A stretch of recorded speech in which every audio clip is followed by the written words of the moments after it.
Welcome everybody to another Scrim night here at the Element Spellbreak Twitch stream. Of course, organized within the Element Discord, and I'm tonight Man of Class here, joined by Crashy, who is on that side of me. I actually pointed in the right direction. Hello. Oh, nice. I did too. I was looking at the one direction, and I realized I didn't know which way it was going to actually be, but I did it. We did it.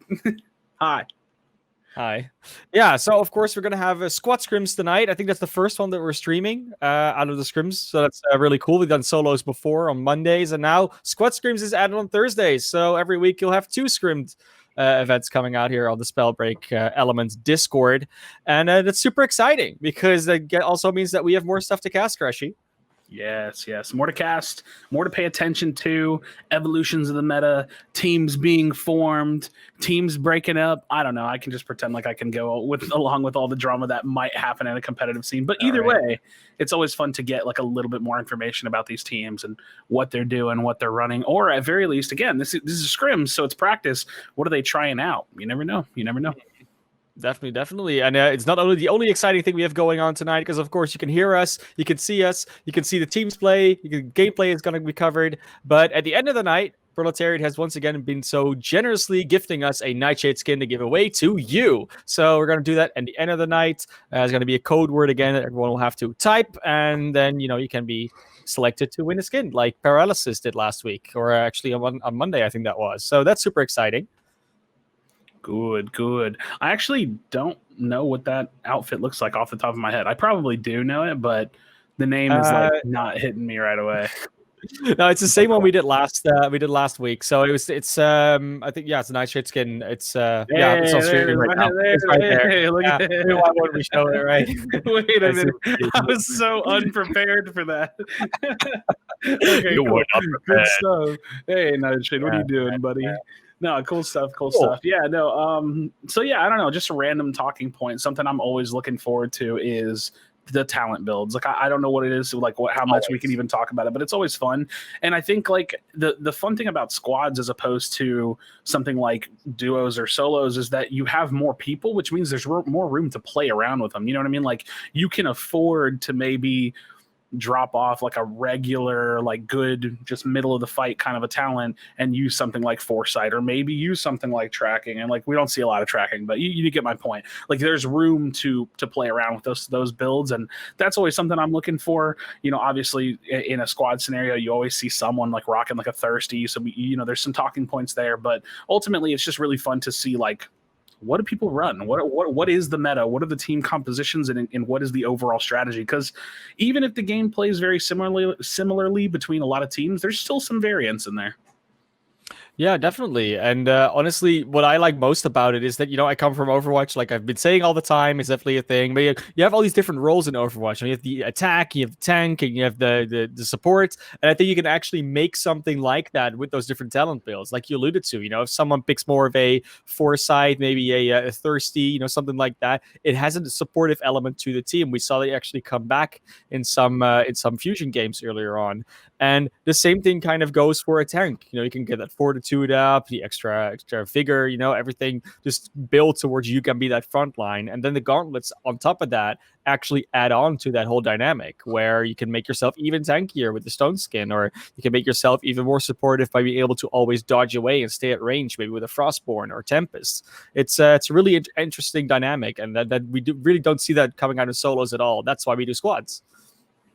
Yeah, it's going to be really interesting. And that's another thing, like, I try to, like, peek into the future of Spellbreak, and I really do think at some point we're going to get more of those, like, role-defining elements to the game. And I don't necessarily mean, like, literal elements, but we might get a gauntlet that has, like, a slightly utility-based or supporty kind of a sorcery on it. Or we might get more talents that are just, like, really good for gaining information, or really, really good at like, helping to buff, like, think of it this way. I can conceptualize a talent right now that gives X kind of a buff depending on the players in your radius. So like there's all kinds of future potential integrations for something like that. And I think there's a nice like ebb and flow to the different roles that are in the game now, but nothing innately feels like support. Nothing really fits that role. No.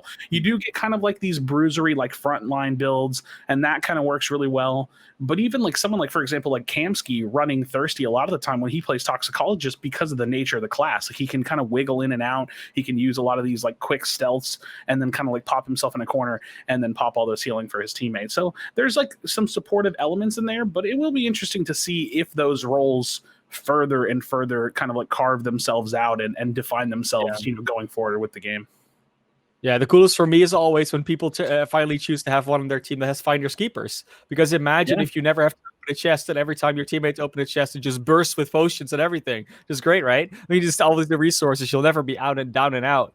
But yeah, I mean, for now, though, I mean, I know you've been waiting for us to talk for a long time, and that's just because we're waiting to get into a game. So be very clear about that. Of course, you got the queue going and making sure that we can all get into the same lobby. Because, if we don't, it's not really going to be that fun, because then you just see like two good teams stomping a pub lobby, and that's not what we want to see, right?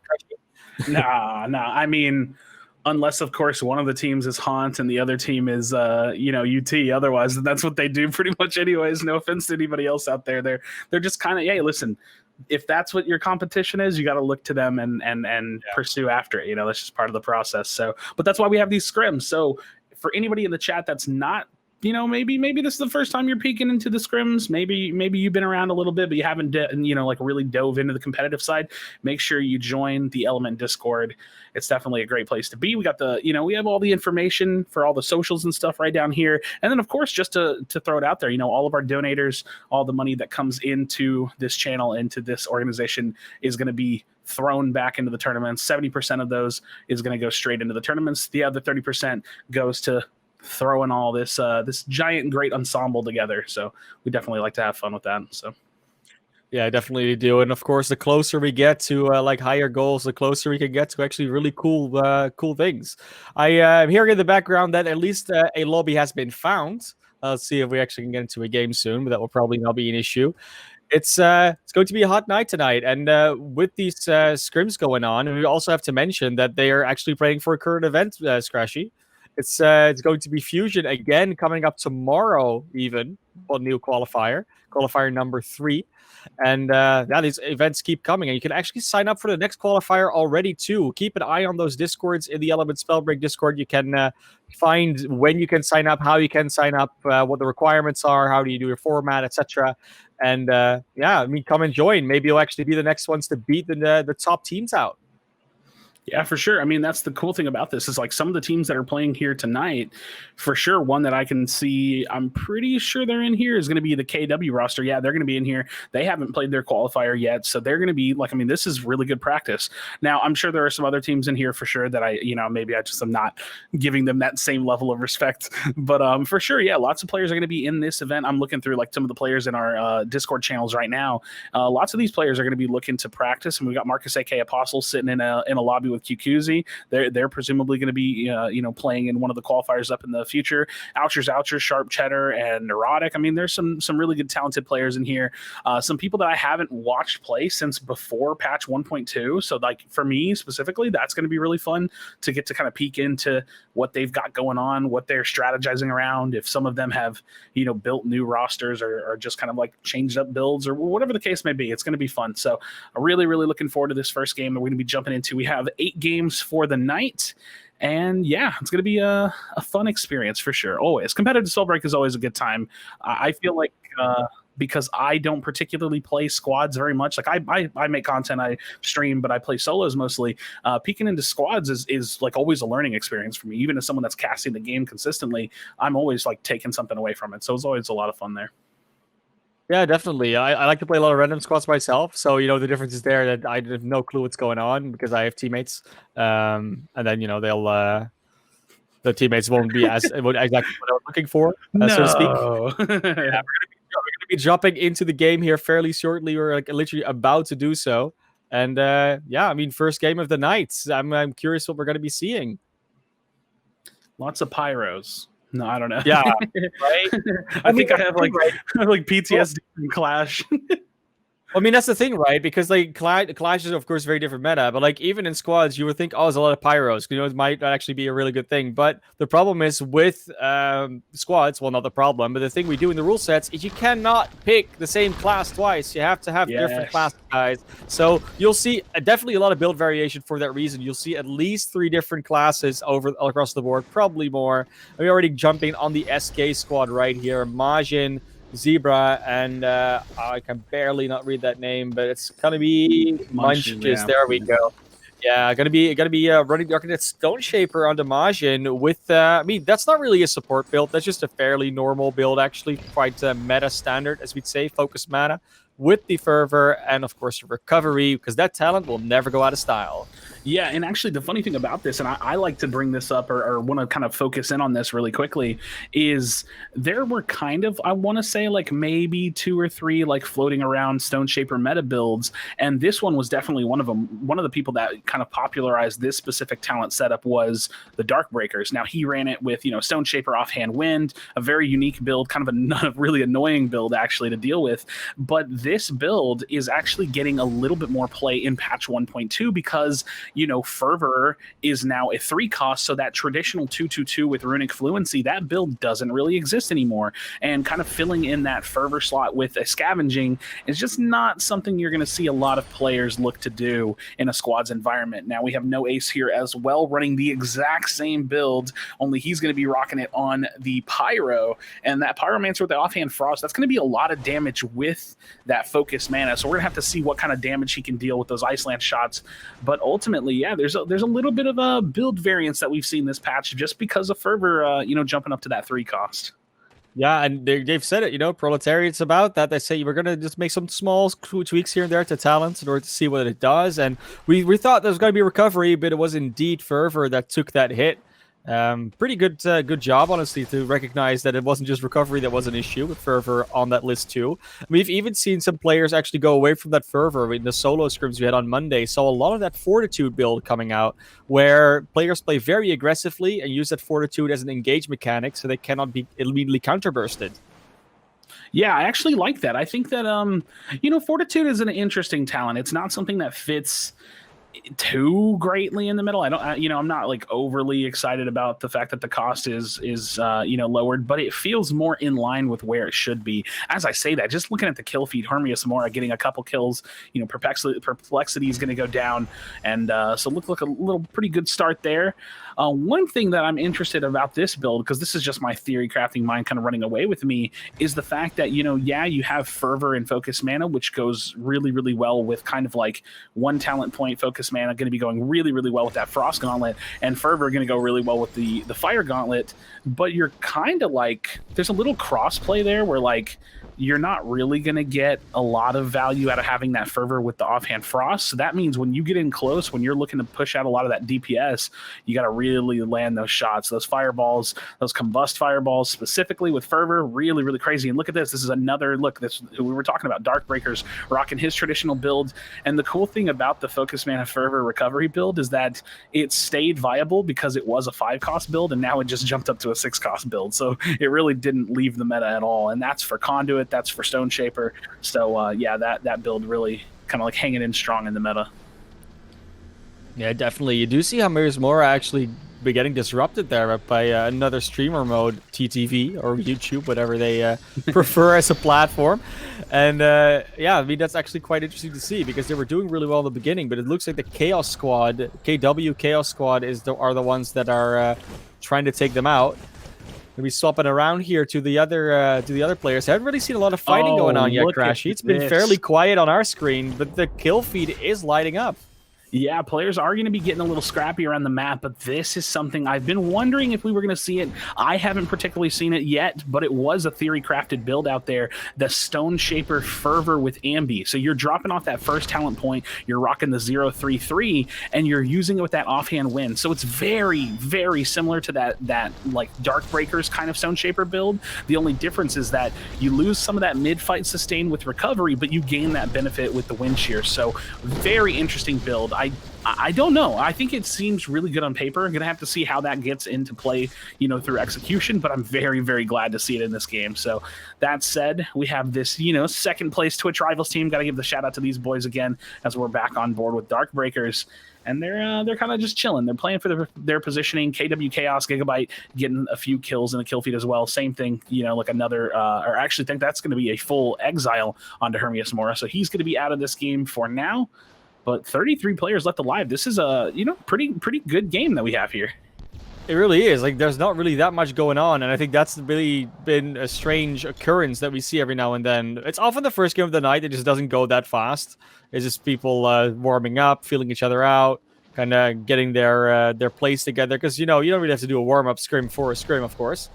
And we'll see if that actually starts changing in the further lobbies. But right now, 33 breakers. That is a lot of squads, 11 to be precise. But we're going to get straight into a fight right here. It is actually wonderful. No Ace and Solar Bear being under a bit of pressure. And No Ace actually gets disrupted by VG Neurotic.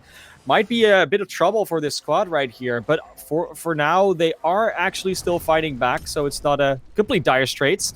And if they can get No Ace up here, that might actually be a really good re-engage they can do. They're really next to the zone. They don't even have to worry about that much. But they have to get past this team, and No Ace just gets disrupted as soon as they get rezzed. Crashy, they're in so much trouble here right now because they keep having to run away, keep having to heal, and they're not getting given the space for that. Yeah, Solar Bear felt like he caught like a little pocket of safety, and as I said, that he gets himself popped. Wonderful, actually using that teleport, gets into the thick of things. Unfortunately, not going to be the position he's looking for. Peng is going to find that disruption, and the last member left alive, No Ace, unfortunately, Wonderful going to be going down as well. Solar Bear has found himself a bit of a reset, so you never know. In a situation like this, if he can kind of keep himself alive, if they don't full storm chase him, he might be able to find that reset, but just reading off the top of that, that health bar. Oh, look at this. Oucher's finding himself in a very similar situation. That's going to be him falling down as well. So this is like, I want to say like a 3-team third party, as you see Chaos staying in the action, getting the disruption onto Peng, but now we are going to be watching him, and this is a very, very convoluted fight and engagement that we're watching here. Yeah, their other player also gets disrupted there. That was Twitch Creeps. Wow. And there's Chaos. KW just exiling a squad on his own with the Frost Lances. That's what you want to see from a top squad like KW, generally speaking, is. And we'll see if they can carry that through to potentially a win. Right now, though, I think they're still chasing down one player. I think they didn't actually get the final exile on the squad with Marcus Apostle in it. They're still looking for it. I think they're actually edge zoning here, trying to make sure that no other player gets back in. And that was kind of a point I was going to allude to earlier on. Oh, they actually got the reses off. Oh, no, it's a full 3-man. They are going to just get disrupted again, aren't they? Like, there's no way they get back into the circle, Crashy. Yeah. This is impossible. I completely agree with you. I think landing that Ice Lance was kind of just like the last nail in the coffin. And, Chaos holding this position, kind of keeping it high up. And now him and Gigabyte making that quick move to go ahead and full engage here. The teleport going to be coming out from that enemy player. So he has that ability to reposition. But I'm not sure if this is the same. I think we might have a couple of streamer modes, but at least this one for the KW squad is going to be Camsuck. So he might have just found that disruption. I think it was, but I'm not 100% sure here. Yeah, I'm pretty sure that number 22 is indeed Camsucks, and they are taking out that Solar Bear squad that they were chasing down, that was being chased down in the zone before and actually got away with their lives barely. And they're going to go into the storm to actually get them. They don't want to leave those guys alive until the last time. What a shot from Chaos. Those are the ones you want to see in the zone with the disrupted vision. Still hits those Ice Lances from a pretty decent range. They're going to be able to get the exile off. They're looking for that last player. They know there's one more. Solar Bear and Wonderful already disrupted and exiled, and this is the last one, the last man standing. It's going to be No Ace getting down, and Wonderful as well being exiled as a result. Now the KW squad has to get back into the zone, and they have to use a few medical resources in order to get back into that. That's a shame, because they might not have had to use that had they just gate camped. Yeah, having a little bit of conviction there. They want to make sure that they're able to finish and clean up some of those exiles with a dominant factor. Now you do have Camsucks getting into a bit of an engagement. Chaos here to follow up. And I was going to say, we haven't seen a ton of KW here in the recent past. Outside of just watching a couple of them, Camsucks and Chaos playing in the Twitch Rivals event, this is really the first time we're starting to kind of see them recollect as a trio in this long-range engagement, a little bit of poking. They might just go ahead and back up here to re-heal, reposition, get away from this small little engagement or just cluster of players. They do have a little bit of free space to work with, But yeah, I don't know. You're kind of, automatically seeing, oh wow, full engagement actually coming out. I didn't expect that at all. I thought they really had a lot of free room, but that first disruption going to be coming out from Gigabyte. Now you see just like holding their zone here. They don't want to overexert themselves. Chaos is really taking it slow, just trying to push a lot of these players back with these Ice Lances, but again, taking a lot of damage, and this is a tough situation for them to be in. That really is, but then again, they still have plenty of resources in the belts. They are still be able to use the distraction that a lot of other squads will provide. Like the third party is no doubt going to come in on any squad that's still in here. There's still 7 full man if there's no partial squads left. 21 breakers. That's exactly what you want to see in this first circle like this. It's getting more and more exciting as we go on. These will be a lot of close quarter engages. I don't think there's going to be any breaks anymore anytime soon. So take a breath while you still can, Crashy. Yeah, no kidding. I mean, absolutely. You already see Camsuck's kind of like in the thick of the action. He's going to be less than, 50% HP there. And now it's going to come out with a little bit of conviction, and this is the word that I like to use a lot when it comes to a lot of these squad fights. When you see a player, it's one thing, look at that. That's already going to be one player getting wiped out there right here on the edge. The zone is still persistently pushing these players, consistently making them, forcing some action. You see that kind of like plants spraying the what do they call that, gardening, I think is what they call it on the toxicologist, with the viscosity just constantly spraying out on that damage there. But they actually have a little bit of a nice comfortable position using that wall to block the Ice Lances. But this is the situation that they're going to find themselves in, is where they just have to start pushing, and they don't want to hesitate. They don't want to be the team that's always looking for free space. They're going to be the team that's looking to take the control, and that's what you're seeing here on this wall. Yeah, they're getting super unlucky with the zone as well. They need to get out of that storm, and the circle keeps being further and further away from where they are. Again, it's on the other side of this Halcyon area. We know this is always the super brawl space, and it's going to be, again, Chaos trying to get an Ice Lance off on an enemy, but actually got in trouble by another one approaching in their face. Gets disrupted as a result. It's just Gigabyte left because Camsuck's already went down, and Gigabyte, while they're dropping into the zone, and the zone is ticking hard, they're still going to try and go for this resurrection. I think they're going to be able to get that off, so the anti-disruption does come out here. Will they also be able to save Camsuck's? That's another question. I think so. Camsuck is trying to get to the zone. But you got to take those heal pots, otherwise you're not going to get their Chaos. I think they're just going to try and go for the finish here, because Chaos is nowhere making it to that zone with his health bar.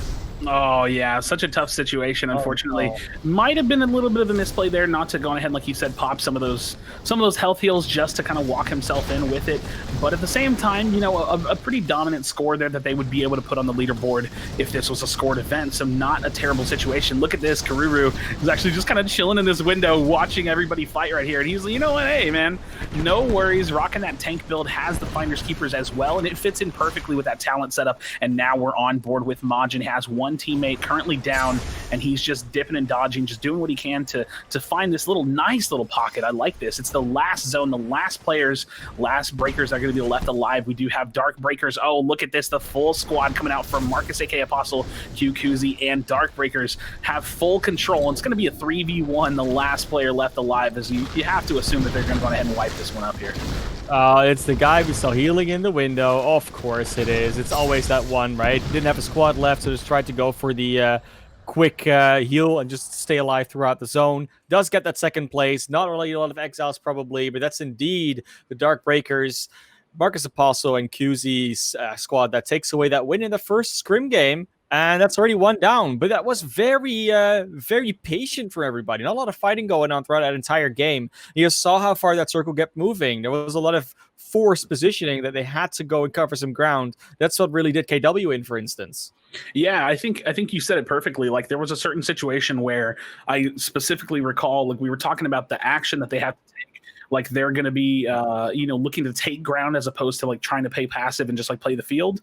And as they were taking control of that wall, which I think, like, objectively speaking, is probably the best decision they could make, it's like the zone pulled further. Had they gotten probably, like, one pull, it would have been a really good situation for them. So I do agree with you. I think that they got, a little unlucky with the zones, but regardless of how it turned out for them, I think that they played it really, really well. They were fighting with purpose. Like, every fight that they took, regardless of how the odds looked, they took the fight. They took it together. It didn't pan out in the end, but even pushing up to that top castle, they still kind of won that positioning over everybody else as well. Maybe it was just because the zone was coming and everybody kind of peeled off. But regardless, they fought together. They fought well. Fortunately, it doesn't play out for them. That said, it's always super impressive to me whenever I watch a squads match and a full team makes it to the very end. So QQZ, Marcus AK, Apostle, and Darkbreakers, staying all the way alive to the very end. That means that they were either positioning amazingly, wiping out everybody in their path, or both. So definitely a good performance from them.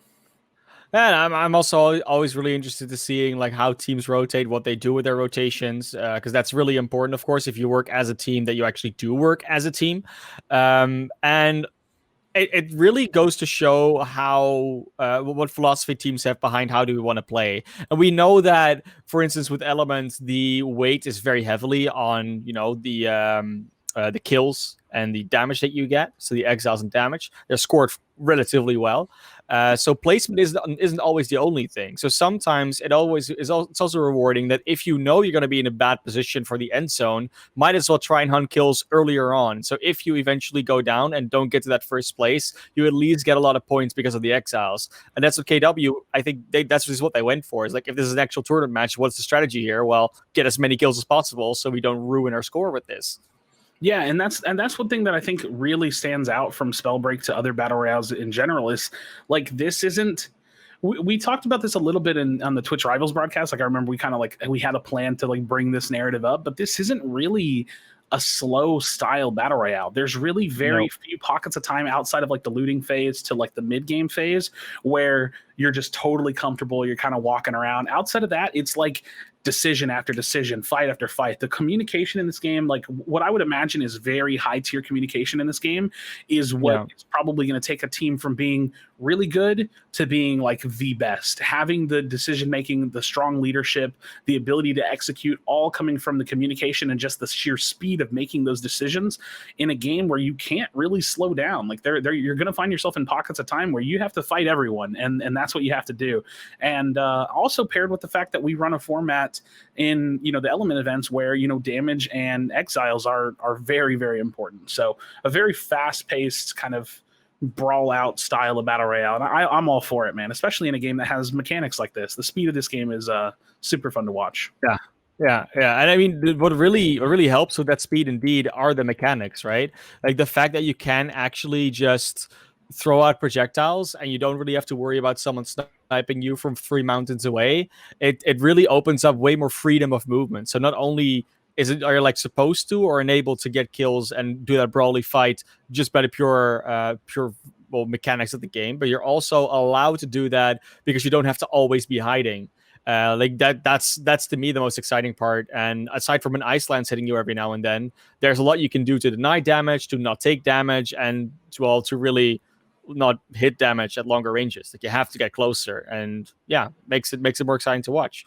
Now we're getting into the second game here, so sorry, I was trying to cut you off there. You're good. I was gonna say, it's actually so funny. I love the fact that you brought up like, oh, you're not getting sniped at, because again, I've talked about this just like you have with talking about coming from Overwatch. I came from Fortnite most recently, and I have to say it's always been one of my biggest pet peeves about competitive Fortnite specifically is the fact that there are 200 damage sniper shots in that game. Like in a battle royale, like to me, I've always thought that was so silly. Like you can have your entire game ruined in a single shot, and I love that about the Ice Lance, because the Ice Lance is strong, it's crippling, it's a great initiation, but it's not going to end the game. So those mechanics, those damage values, that balance between what the different weapon types and gauntlet types are, really, really nice. That said, we have this early fight coming out, and that's going to be Bud God Bolt kills, finding a few quick kills right here off spawn at the Pogmore.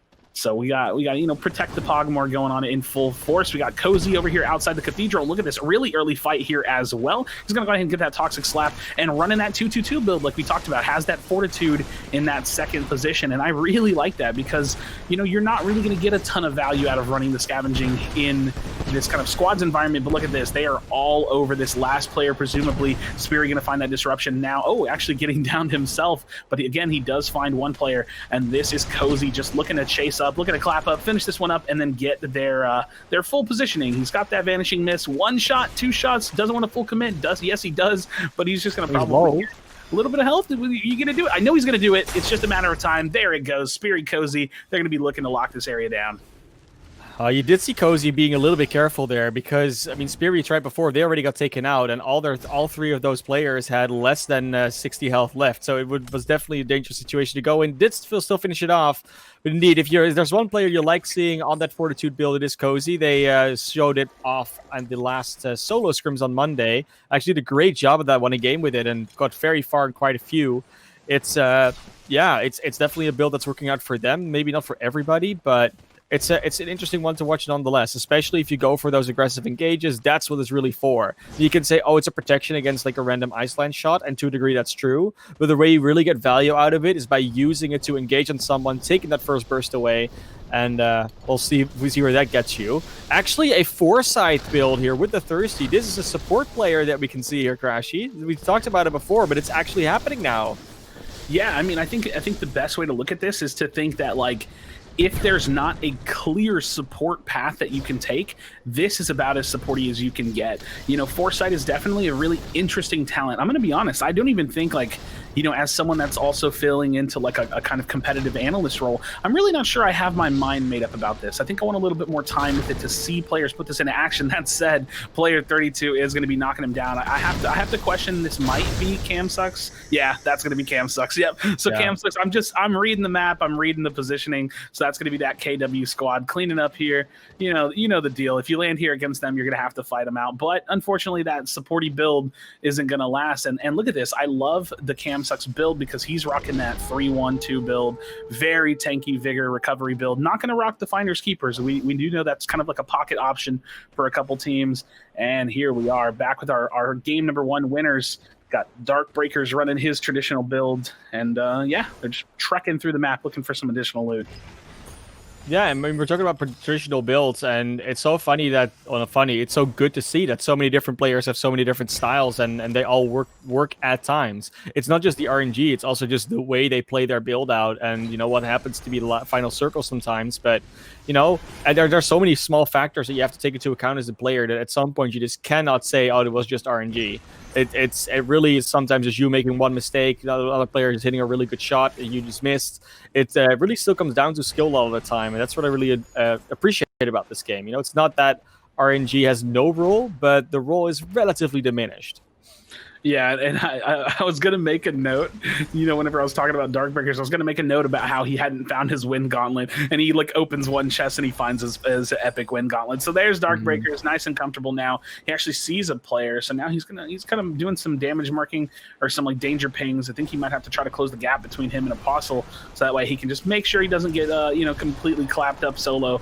But they might just rotate in. We'll have to see how they decide to take this fight, because this is, you know, Storm fight, and actually, for the sake of saying it, just because I saw it, that means that Darkbreakers does not have Bedrock. And I don't know if some of you Stone Shaper mains in the chat want to, you know, give me some double confirmation. I can't stand fighting without Bedrock. It's so uncomfortable and clunky feeling. So now he's in, he's got his Bedrock, and presumably he's going to get that. I believe it's Accretion, his level 3 skill. I forget the ordering, but so he's in, he's comfortable. They haven't lost a whole lot of health, and they might actually just full chase this team. You can see he's actually looking to put that pressure in.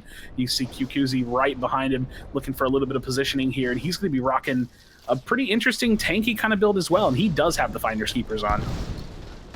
Yeah, definitely. Finders Keepers, I mean, it is an interesting build. It's an interesting talent. I like it with the fervor and the recovery, as the vigor and the recovery, though. I mean, we'll have plenty of health for that reason.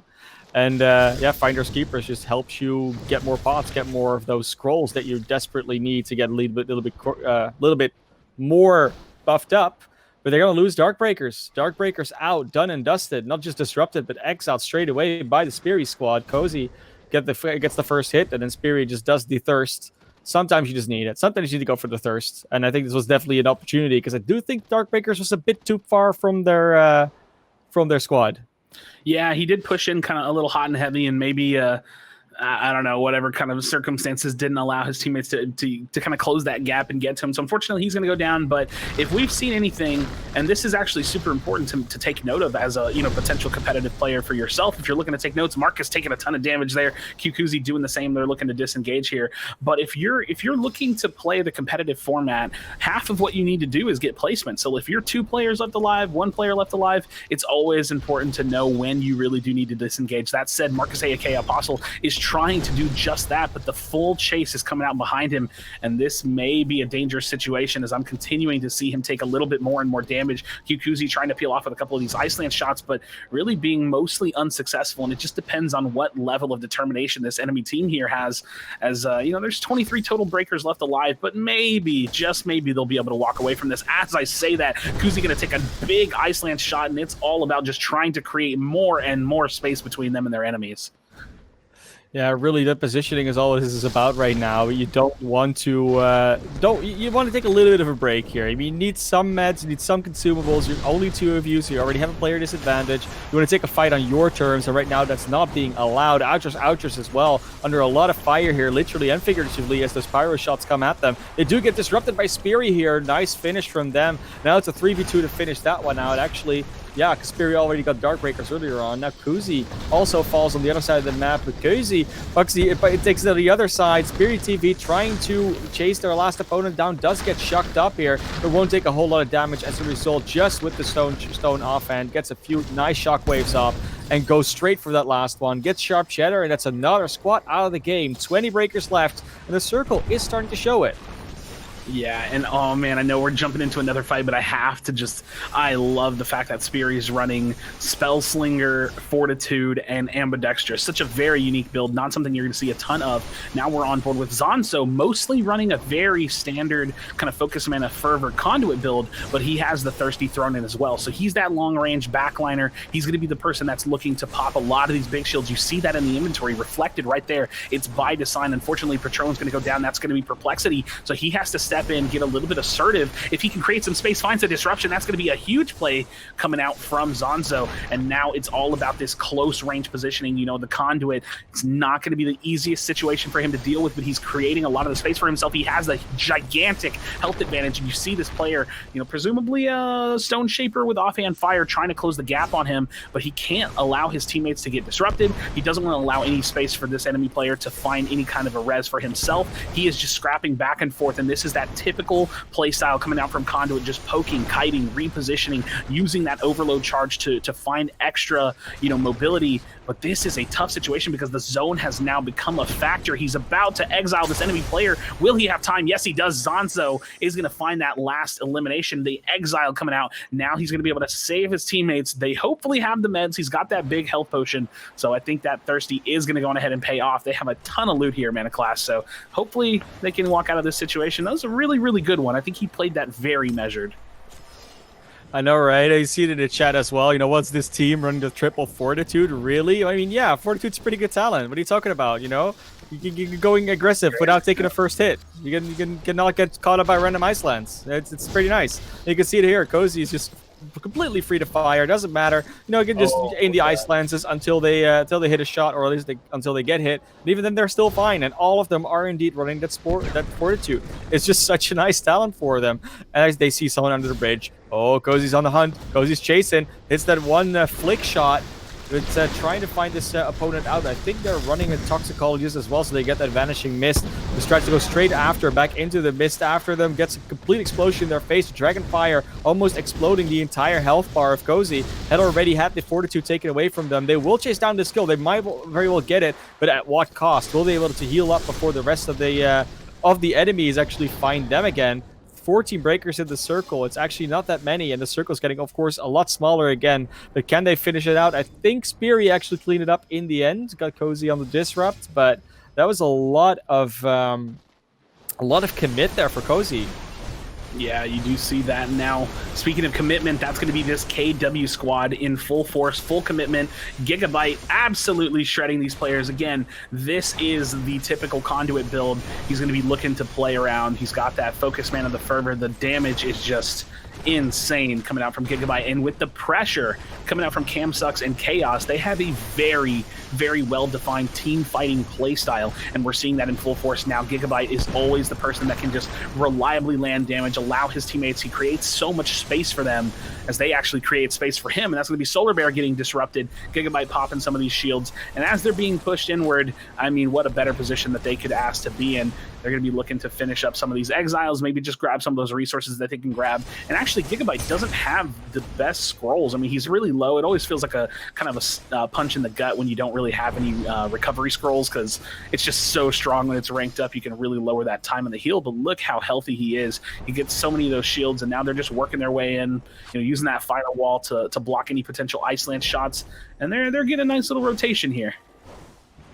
Yeah, and they're still, of course, in the game, which is already a good sign for them. Only 2 other squads left, so they actually have a really good shot at taking it this time around.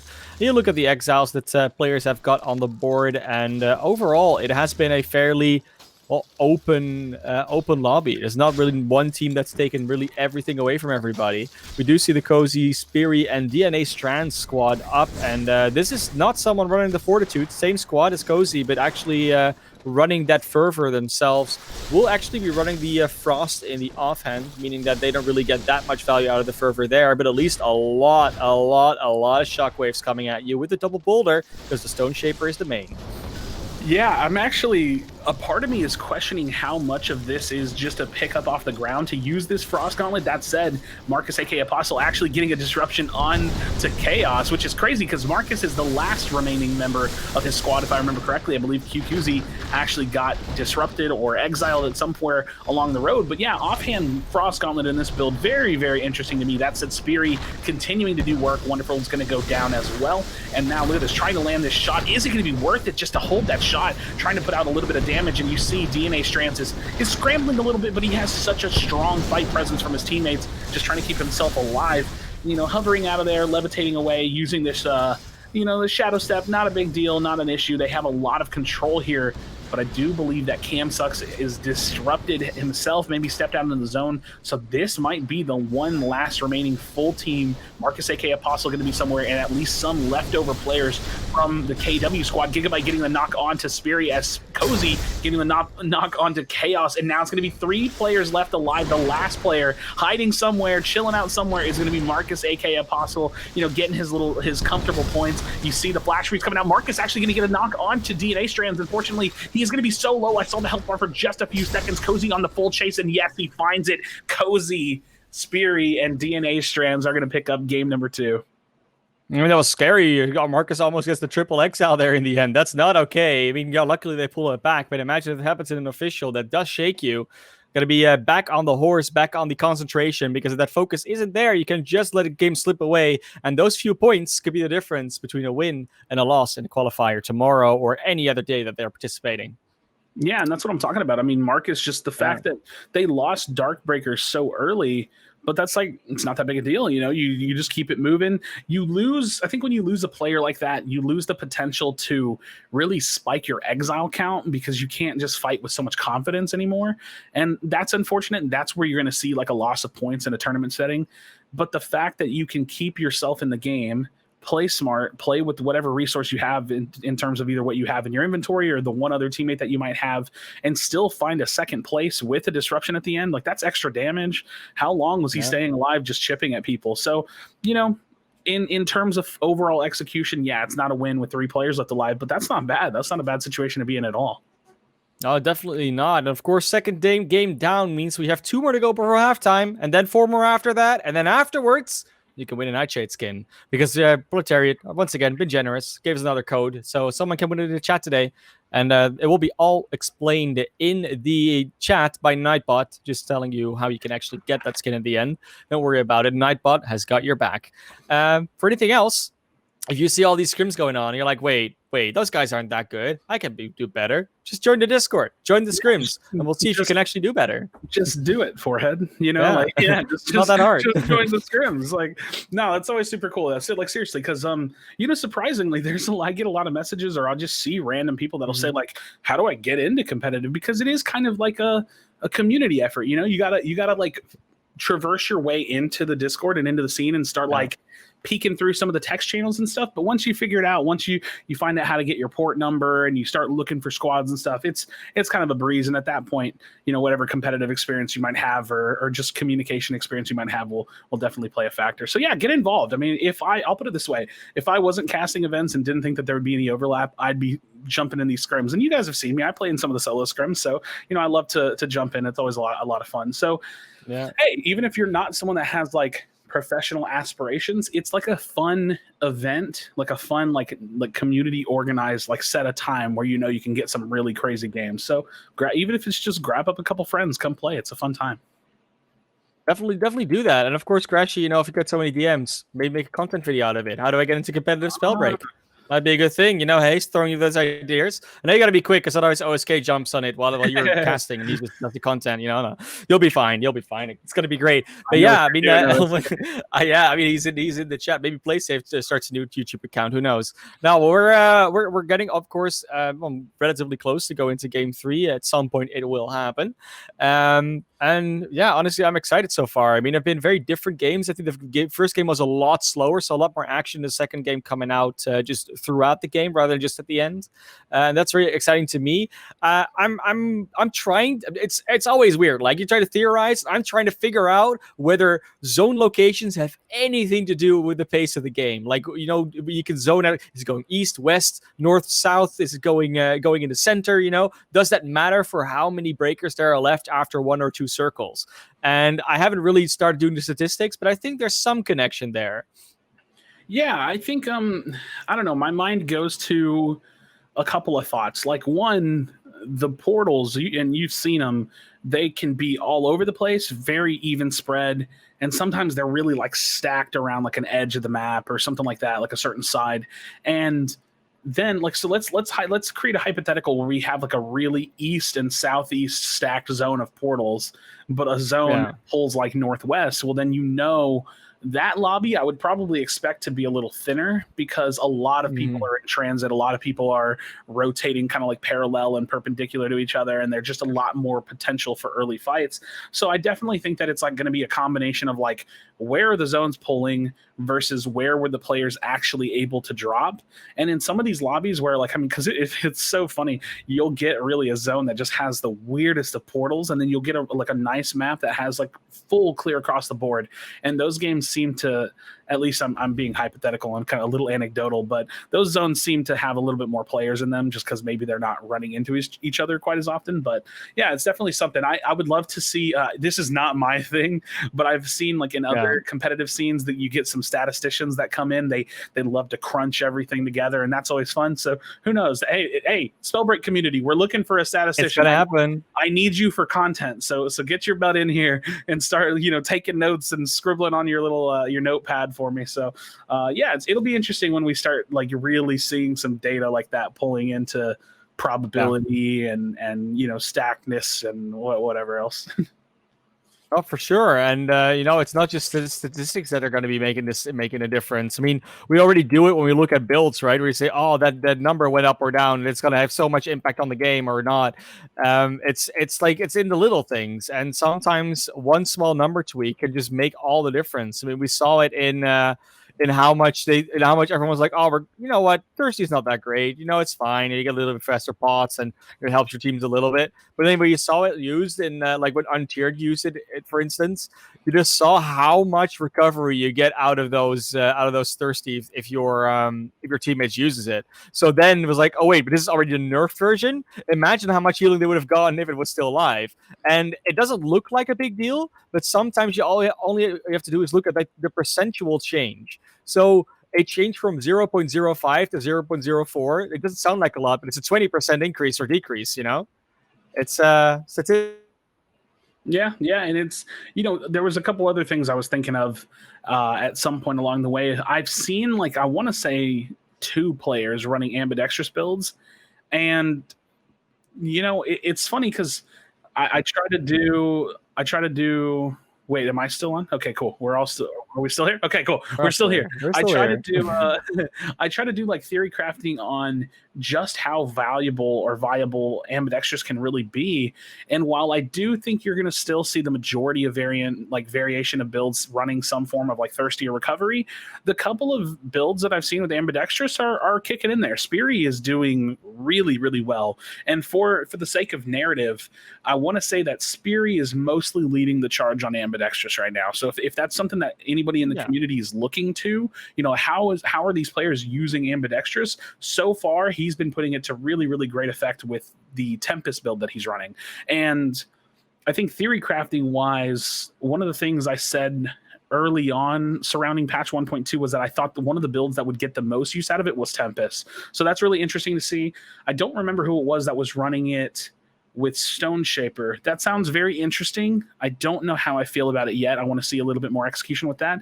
And then just that one player I think that we've seen running Foresight. Unfortunately, they were taken down early, so that kind of sucks. But maybe we'll see more of that. Maybe they're trying it out, and who knows? Maybe they find out that they just can't make it work. So we'll have to see. We'll have to see. Unfortunately, getting some word in our ears that the lobby did just crash, so they're going to be looking to re-jump into game number 3. Got to do that whole thing, that whole little process over again. So now we were almost there, man. We were almost there. Oh, like, so close. We're back in full podcast mode. I don't know. It's interesting to me because, I mean, what's the trade-off? If you're looking at a build that's running Foresight, that is otherwise a build that's running Fervor, right? You know what I mean? Just for one example. And the difference in a player, like 1/3 of a team running Foresight in a fight versus the difference between 1/3 of a team running Fervor is massive. Like that is a huge hit to your damage potential.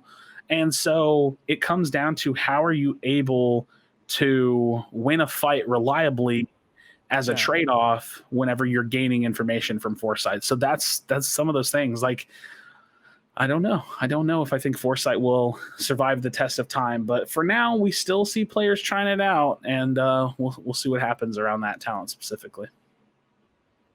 Yeah, it's a question mark, right? Like, how much does it matter? How much doesn't it matter?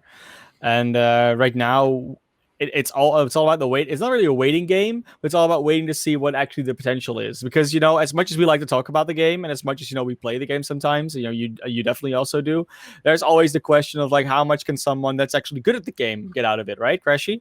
Yeah, exactly. No, I mean seriously, because like for example, like I tend to play solo, especially lately. I play a lot of Clash, so my experience, like, and I don't mean like my experience in terms of like how much I play, but my experience in the game just doesn't really make much sense for me to run Foresight. Like I'm not getting much out of it. And I think when you have like a preconceived notion about the talent, like to me, my thought right now is that I simply don't think it's worth it. But that's also coming with like the gravity of my reality. And that like that situation is like me never needing Foresight. I don't ever need it. So I can automatically kind of compromise with my own brain to say like, okay, listen, there's definitely more value than what you view it as. But the question is like, how much, So I look to these players and I look to these situations where I can pull some information about a talent like that, because it is a very different talent. It's not, it's not really gameplay altering in the sense that it changes the way that you physically feel, but more so what you can choose to do. And I'm wondering, the other question about this is because this is not particularly something that Proletariat has planned for, but depending on tournament format, that viability of that kind of a talent can change, can rise or fall. So, we play a very aggressive format in the sense that damage and exiles are very, very important, as where maybe like a Twitch Rivals format, you would actually get more reliable value out of knowing exactly where the zones are going to be, so you can position for those like 10 placement points. So that's a little bit of a variable as well that changes with like the potential strength of something that's so information based. Yeah, I mean, and information gathering, I mean, we don't talk about it that much in Spellbreak. Like, we always say, like, oh, yeah, it's a very fast-paced game and communication is important. And information gathering, at some point that becomes just a thing that is almost a must in a team. If one team has more information than you, they always know where you're going to come from before you know where they are. Then they will always get that opening volley. They might even be able to do like half your health gone for all your team members if they do it correctly in like the ideal situation. And if you don't have that same information, if you cannot react to that with your information, then you might just lose just because of that factor, not because you're worse or because, you know.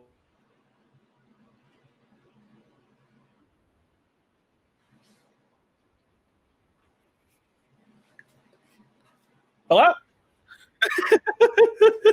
Oh, no, I'm just gonna match his I was gonna try to mirror his I can hear you. I can hear you. You're back. You're back. I was gonna, you know what I really, really wanted to do? I really wanted to match your webcam. Like, I wanted to freeze my face like yours. I was gonna be like,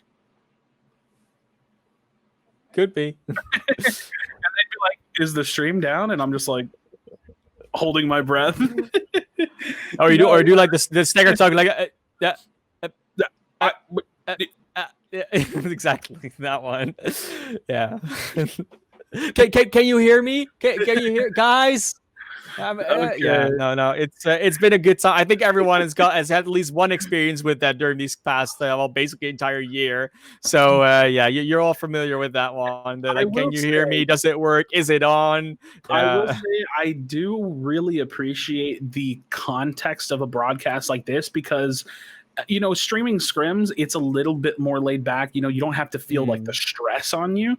And so it gives us like an opportunity to like engage with the community and like have fun around competitive Spellbreak, gives us some like production practice, but also like if stuff like this happens, like it's cool. Like I can, you know, I can laugh about it or, you know, it's not it's less severe. But that said, I do think we're getting ready to jump into, are we going into game 3 now? Is that where we're at? Yeah, we're going into game 3 and the players are starting to jump out. Of course, we have to wait for our spectators to actually, you know, exile themselves and then be able to see the game. But yeah, that's going to be any moment now. Give it about like what, 10 seconds, 20 seconds or something. Should be fine.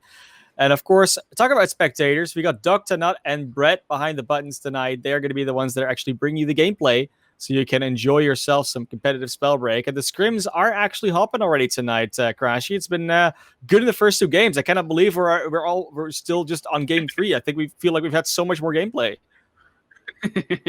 I don't know why I have a random like Polaroid picture of like me and my friend's dog, so I figured I'd share that with the chat. But yeah, seriously, I mean, the fun thing about this particular night of games that I'm enjoying is, okay, in the back of my head, I already knew that like KW is like one of the higher tier squads, and it's like really fun to refamiliarize myself with that. Like, not to say that I didn't know, but it's like I haven't really got to see them play a whole lot. Like we saw like the, you know, obviously like the Twitch Rivals variant of the KW squad, and then we've had 2 weekly qualifiers, or 2 qualifiers rather, and we just haven't had the opportunity to really watch them play. That said, look, we have Ouchers again running the Ambi Fervor build. I want to see so much of this because this build has potential. The thing about it is, though, is you're running Stone Shaper, which is like innately grounded. You don't have Runic Fluency to keep you moving, and you don't have any survivability like sustainy talents. You don't have Vigor or Harmony to kind of reduce or you know, basically raise your effective health. You don't have Scavenging to heal yourself. Not that you would see that in a squad environment that much anyways, and you don't have Recovery to keep yourself alive. So it is a very interesting build, but it's also a very squishy build. Really is. Now we go straight away back into the combat. Of course, it's Speary, Cozy, and DNA Strands that are taking a fight with another squad. We're doing quite a bit of damage on everybody, but also taking quite a bit themselves. The lightning bolts and the shockwaves are flying all over the place. Speary's going to be trying to finish off this last hit on them because Cozy has gone down. Speary actually gets that one. It's Zen 860 with a few partners. Of course, Spellbreak Administrator doesn't actually find purchase this game around just yet, but it's not over. It's still a 2v1, I think, maybe even a 2v2. This could still go out in their favor. But of course, when you play against DNA Strands and Speary, you don't think that very likely. They're a very successful team in terms of the last few games that we have been seeing. And Speary's trying to go for that Exile Denial, but it's not happening so far. It's going to be a lot of wind shears coming their way. Can I finally try and go for it again? I think they're going to be pinged out. Maybe another wind shear. Yeah, it hits them just in time. Spirit, you might as well just go for the kill at this stage because it's not happening. You're not going to get that thirst off. DNA Strands and Cozy are going to chase that down. Finally is going to get the thirst on Alpha Dog. I don't know if they knew it was Alpha Dog, but I think if you know it's Alpha Dog, that's definitely a reason to take out that Exile. Yeah, and I mean, Cozy, Speary, and DNA Strands definitely like to fight over this cathedral positioning.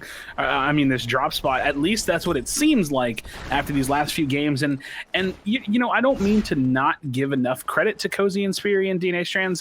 You know, I think they have been doing very, very well in competitive squads. But I want to say that this is a team that is like really fast on like the come up. Like they're quickly becoming a very good squad. Been paying attention to them a little bit, you know, just in these past like week or so, and I think that they're in the process of like really working through having a really solid early game and mid game.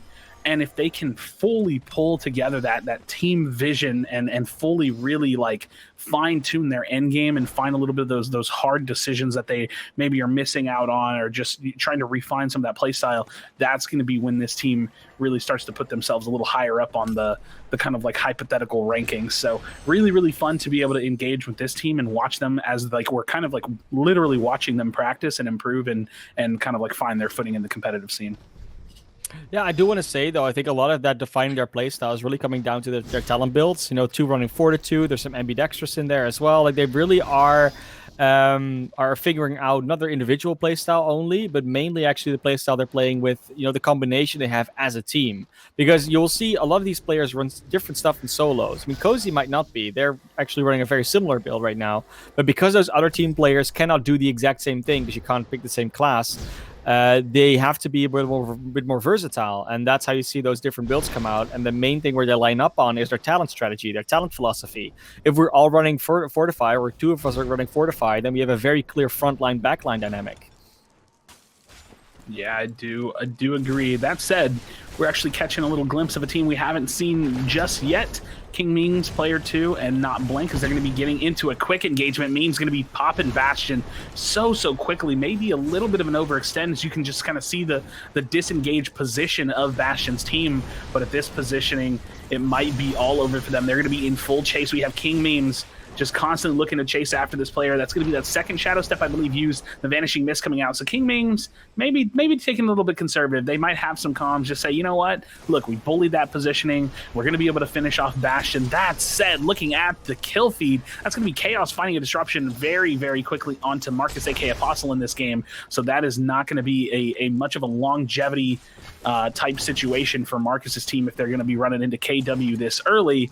But still on board with Memes. They're going to be looking to clean up this area. They have control. I'm very interested. Maybe they're already scrolled up that much, but usually when you see a player running Finders Keepers, you often don't see them maxed out on their own body scrolls, because they tend to hand those over. So very, very interesting to see that here. But again, this is a very Rush Frog-like build to run that Vigor recovery on the Pyromancer. There's only really like I want to say a few people that you see pull that off. You can kind of usually get a glimpse of this particular build setup on like a Stone Shaper, but man, looking at the kill feed, there must be some crazy fights going on, because Speary getting a disruption onto Gigabyte. Yeah, no Ace gets the exile right after. That might mean that squad is down. I don't think so. It was probably just the thirst coming out. We do see the Marcus Apostle, QQZ, and Darkbreaker's squad still being in the game. Not surprising at all with the way they've been performing so far tonight. Of course, getting I think they actually got a win and then a second place afterwards. Yep. So, you know, they're doing fairly hot. But Chaos got the disruption on the Marcus, so what happened? Oh, no. There must have been like a 3-or-4 convergence, because we see in the kill feed that No Ace got into that fight as well. So I think that they got into an engagement and they were able to kind of like squeal away and get the pickup onto Marcus, and now they might be looking to re-engage, because look, we have the full Cozy team here, but there's obviously a fight still going on. So this is a really, really messy, muddy kind of situation. We're watching Cozy looking to get some of this lightning damage out. Those lightning bolts going to be connecting pretty strong. But they're all still alive too. This has just been a really, really interesting engagement. They're probably just cleaning up some form of... But that's so crazy, because No Ace got the disruption. It was just so back and forth in this last one, but it looks like a couple of teams are coming out on top here.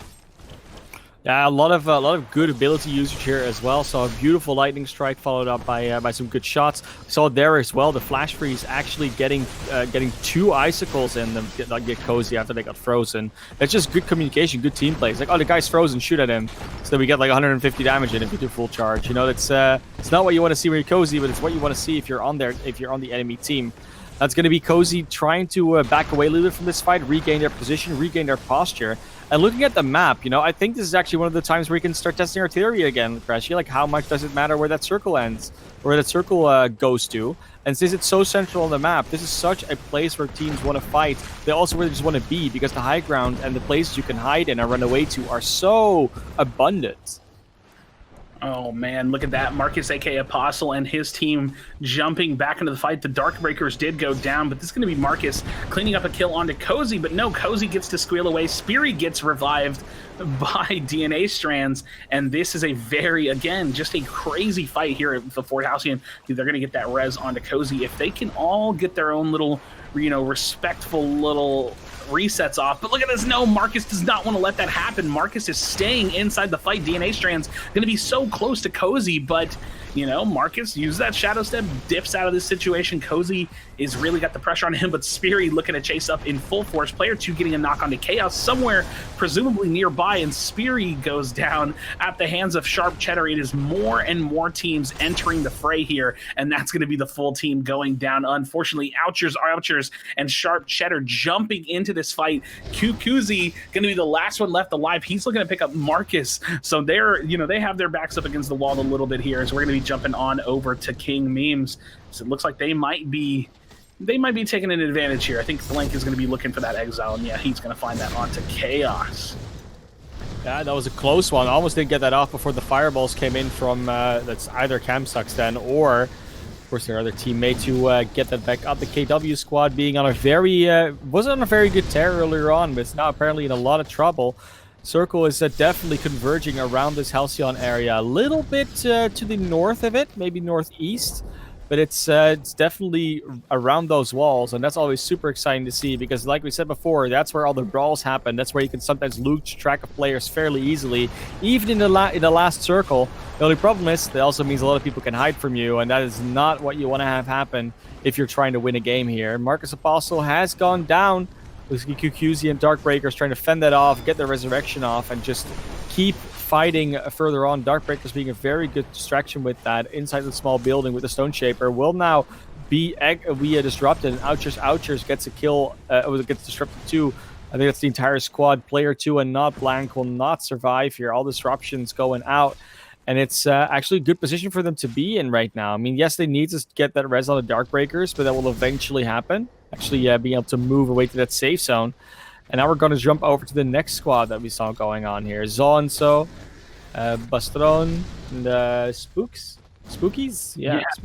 And look at the kill feed right there. T-Foul still alive. The last one left alive between Zen and Elpa. So T-Foul, hey, you know, he's doing his thing, getting some of that solo trio practice as he's just sticking in there. And, you know, I think a point to bring up is just how important it can be to try to get your squad into a position where you're not going to get into too many engagements, like rolling engagements, and you know that's not necessarily always just a decision that you're able to make, because there is, you know, a little bit of zone RNG in that as well. But like looking at the situation that Marcus and his team found themselves in, they were just in constant back-to-back fights. Speaking of via fights, Zonso and his squad being forced into the zone now, and they are just pressured into this enemy team. Patron actually going to get that final exile onto that last remaining member, that is T-Foul, but a lot of damage coming out to this squad, and they're just, you know, they're forced. They don't have a choice. Backs against the wall. They have to fight here because the full pressure of the zone on their backs is pushing them inward, and all the while, teams on the other side of the zone, they're just kind of like watching it all go down and thinking to themselves, hey, look, at least I don't have to burn my pots right now. Yeah, these fights are definitely just constantly happening. Zonzo, Spookies, and Patrona trying to stay away from everything. They're trying to not engage too much because they don't have that much in their belt left. They are just going for that placement play at this stage, maybe hoping to scavenge some pots from some buddies that they might run into. But it's definitely not a good situation for them to reside in, especially Zonzo, is just because they're completely out of everything. Get up a few shards here, finally able to get some armor back. It's exactly what they really needed because their health is full. And they're looking for those kills now. They say, you know what? We got the resources again. Let's go. Yeah, straight away on talking to this rock. Oh no, go on ahead, take it away. Yeah, they're jumping into the fight. Oh no, gotta be taking that one player first down. There's a disrupt on Kuzi, and they're gonna try and chase down the rest of that squad too. Already a Fortitude goes down there. That's probably Cozy actually going on there on the other side. We've seen Ben running the Fortitude all day long. A lot of toxicologists around going around here. See a lot of those toxic clouds, but luckily that conduit will be able to easily beam down Marcus Apostle after the burst that had already been receiving. And you see so much damage coming out from Zonzo. They're just hitting all those shots, immediately getting that overcharge up, and are going to be super happy with the situation they're in right now because they're all still up. Actually, they lose Patron, but it's only 9 other players actually. And it's going to be a super easy one to just ride out on this high ground. Not easy, but they definitely have a good position for it. Yeah, and meanwhile, other teams are going to be fighting a little bit as well. Zonzo trying to get that res up. Unfortunately, drops it at like the very last second, or I think it might have actually been a re-knock coming out onto the throne. So unfortunately, he doesn't get to stay alive there. And this is Zonzo fighting for his life, trying to stay alive as long as he can. This is the self-preservation of just getting whatever kind of placement points you can get. That said, the Darkbreakers is still alive in this game. How is that even possible? Darkbreakers staying alive inside this one. 8 players left alive. This is the tiniest zone that I might have ever seen with this many players left alive. Sharp Cheddar staying in this one strong. The health is so high. How is that possible without some form of scavenging? But he is staying in this one, has his teammate with him as well. And look at this. He's looking for the cleanup. This is the time to really strike and go on the complete offensive because you can afford to take the damage. Sharp Cheddar going to be looking to clean up and get that disruption onto QQZ as well. And now it's Cheddar holding this high ground position, and this is going to be all about him just looking, headhunting, actually even using that final pot because, you know, why not? He's got the thirsty. He's even trying to get Ouchers up. This is a tough situation for anybody else that has to be left alive, and he can afford some of that damage. The damage is going to come out, and yes, they're going to secure it. Again, I think you find yourself into an end game that late with that much health. It's hard to lose that. It's a very, very hard. He was budgeting his health just to get the res up onto Ouchers, which is kind of silly, but hey, man, it works. It definitely does work, and of course, they kind of knew that they were in a 3v1 situation in there because there was already the other player being disrupted. I actually saw a lot of disrupts being gone in that last zone. That's what you saw. You're like, oh, I don't see a lot of players jumping around. Well, it's correct because they're all yellow orbs that are floating instead. So yeah, there was a lot of those going around, but a lot of squads for the last circle were definitely seeing a lot more survivability coming out of squads rather than just going for the kills and everything. But yeah, I'm really liking it. I'm really liking that teams are playing it. I wouldn't say safe, but they're playing it more collected in such a way that they still can go for the exiles, but they also really prioritize their own team survivability over getting that last exile. I think that it's a hard thing to see, but when you can really think about it, you can see how important it is to have a really clean fight as a team versus another team, as opposed to like a really even, scrappy, long fight. Because, I don't know where Cheddar came from in that last fight. We didn't have a lot of screen time with him towards the very end, but some kind of way in there, he was able to keep himself literally full health, which is that far in the game is like a little astronomical. So that means he either was, able to kind of like lean on his teammates to take some focus and fight and really just full heal himself up somewhere, or that means that he was consistently staying that high of health and that high of armor, which either way is a great situation to have because you can see how he can afford to tank so much damage. Like he can afford to make riskier decisions just because the probability that anybody else is also sitting on that health that late in the game is basically zero. Like it's just not possible. Like, and that's why I'm so impressed at the fact that he was able to stay that high of health because that won them the game quite literally. So Yeah, Interesting. very much so. And that's eventually that's what it's about, right? Like it's not necessarily about getting the exiles or, not dying. It's all about a combination of all those things. You have to be able to survive, but you also have to be able to get the exiles because otherwise you're just going to get placements, and placements don't really win you tournaments at this point, which is exactly what we've already been alluding to, and why Spellbreak is becoming such an interesting competitive game because you can force the way that players play by adjusting those game modes. If we all of a sudden tomorrow said, you know what, no, you only really get a lot of points when you get right placements, well, you'll see a lot of teams playing a lot safer. And as much as that can also be interesting to watch, we like to see them just throw fireballs at each other. Right, Crashy? I think like at the end of the day, like Battle Royale is a game mode that is specifically designed for being the last team or the last player left alive, but it's also like a spectator sport. You know what I mean? And so when you see these like super heavy like placement format tournaments, cool. And also when you see very heavy kill weighted W key tournaments, cool. But I think like striking that nice balance is like a really good thing to be able to do, because otherwise it's just like not as interesting. Like I want to watch people fly around the map and be able to like win the game mode. Like it's got to be both. And that's I think like we've got a pretty good format here, because I've seen some other BRs, I've seen some other stuff where it's just like, I don't know, like not as interesting, or it's just like too weighted. Because you really wonder, like, oh wait, but why is it weighted this way? Oh, but everyone otherwise just lays in the grass, and then you watch the game. Well, they still lay in the grass. So what changed? Could have might as well have made it more fun, right? But yeah, that's sometimes you cannot really help as a developer too. But I think Proletariat's really done a good job so far of labeling that play style where it's like just at that sweet spot in the middle. You do see fights. They don't end like just like that because they actually require some more attention than that. And also they just they occur when you want them to occur, which is almost the entire game long. Now, going into game 4, of course, the last game before halftime, let's see if some players actually, duke out for the full-on plays. Because, of course, this is that time where you can say, oh, you know what, I'll just do half of the scrims, or I'll come in after the half. So we might see a bit of a switch up in who is actually there. And right now, we are definitely going to be able to enjoy a lot of the same teams we've seen so far. That's what you want to see. And if you still want to hop into the scrims, of course, after halftime, there's going to be more of them. So we're first going to get into game 4, Crashy. Exciting. We're going to be seeing a lot of drop zones towards the north of the map. A little bit to the east, mostly north, though. Yeah. We'll have to see. We'll have to see if some of these teams that got into some of those engagements a little bit more early on, like KW in that last one, can find a little bit better of a situation for themselves. But oh whoa, what's happening? Why am I all crazy looking? That's a good question. Yeah, it's how that works. It's like sometimes you just look your best, right? That's how that goes.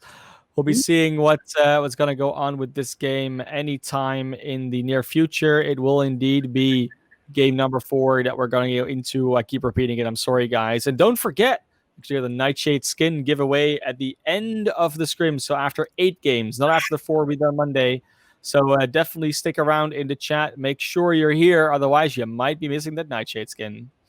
Yeah, I half expected the Nightshade to pop up. It's kind of spooky, but we'll see what happens. And man, I gotta say, this build right here is picking up a lot of steam. Just like Focus Mana Fervor Recovery, it's probably one of the higher meta builds now that Fervor just doesn't quite fit into a 2-2-2 build setup. So you gotta make some sacrifices. Runic, it's crazy to think that Runic would be getting played less over Fervor. I'm gonna be honest, I really didn't expect that, but Fervor is so good. So it's one of those things, like it's what do you Someone dropped off the map. Yeah, that's unfortunate, Reni Maru. I don't know how that happened. I think they even had the mana left for it, but I guess they just didn't want to play this game anymore. I mean, that happens sometimes, right? Where you're just like, oh, I'm just done. I have to get a package, or I have to get some food or something like that. I don't know. That's yeah, it's a bit sad to see. I'm not gonna lie. Yeah. I mean, sure, that just happened. Okay, well, sometimes it be like that. That said, Electric Biscuit on the screen. We got Electric Biscuit, Bastion, and Radish. Now, huge shout out to Bastion. I actually saw him post a video where this team right here actually won a Scrim game. So we'll see if they can look to repeat on that performance as they're going to be playing together. And man, I feel like if we talk about the meta a little bit in terms of team composition, because that's one thing that is not covered too much, you're seeing a lot of conduits, a lot of stone shaper, a lot of pyros, and a lot of toxicologists, but not too much Frostborn, not too much Tempest. So you got Speary hanging in there strong, one of the probably the last remaining like full send Tempest players that I think we've seen at least a lot in this patch. So Frostborn, Tempest, maybe not the strongest of classes in the game. Look how polite they're being regarding this belt. Do you see this? Yeah. They're like, no, you take it. You take it. I don't need it. You take it. Mana class, no. You have been casting so well. You take it.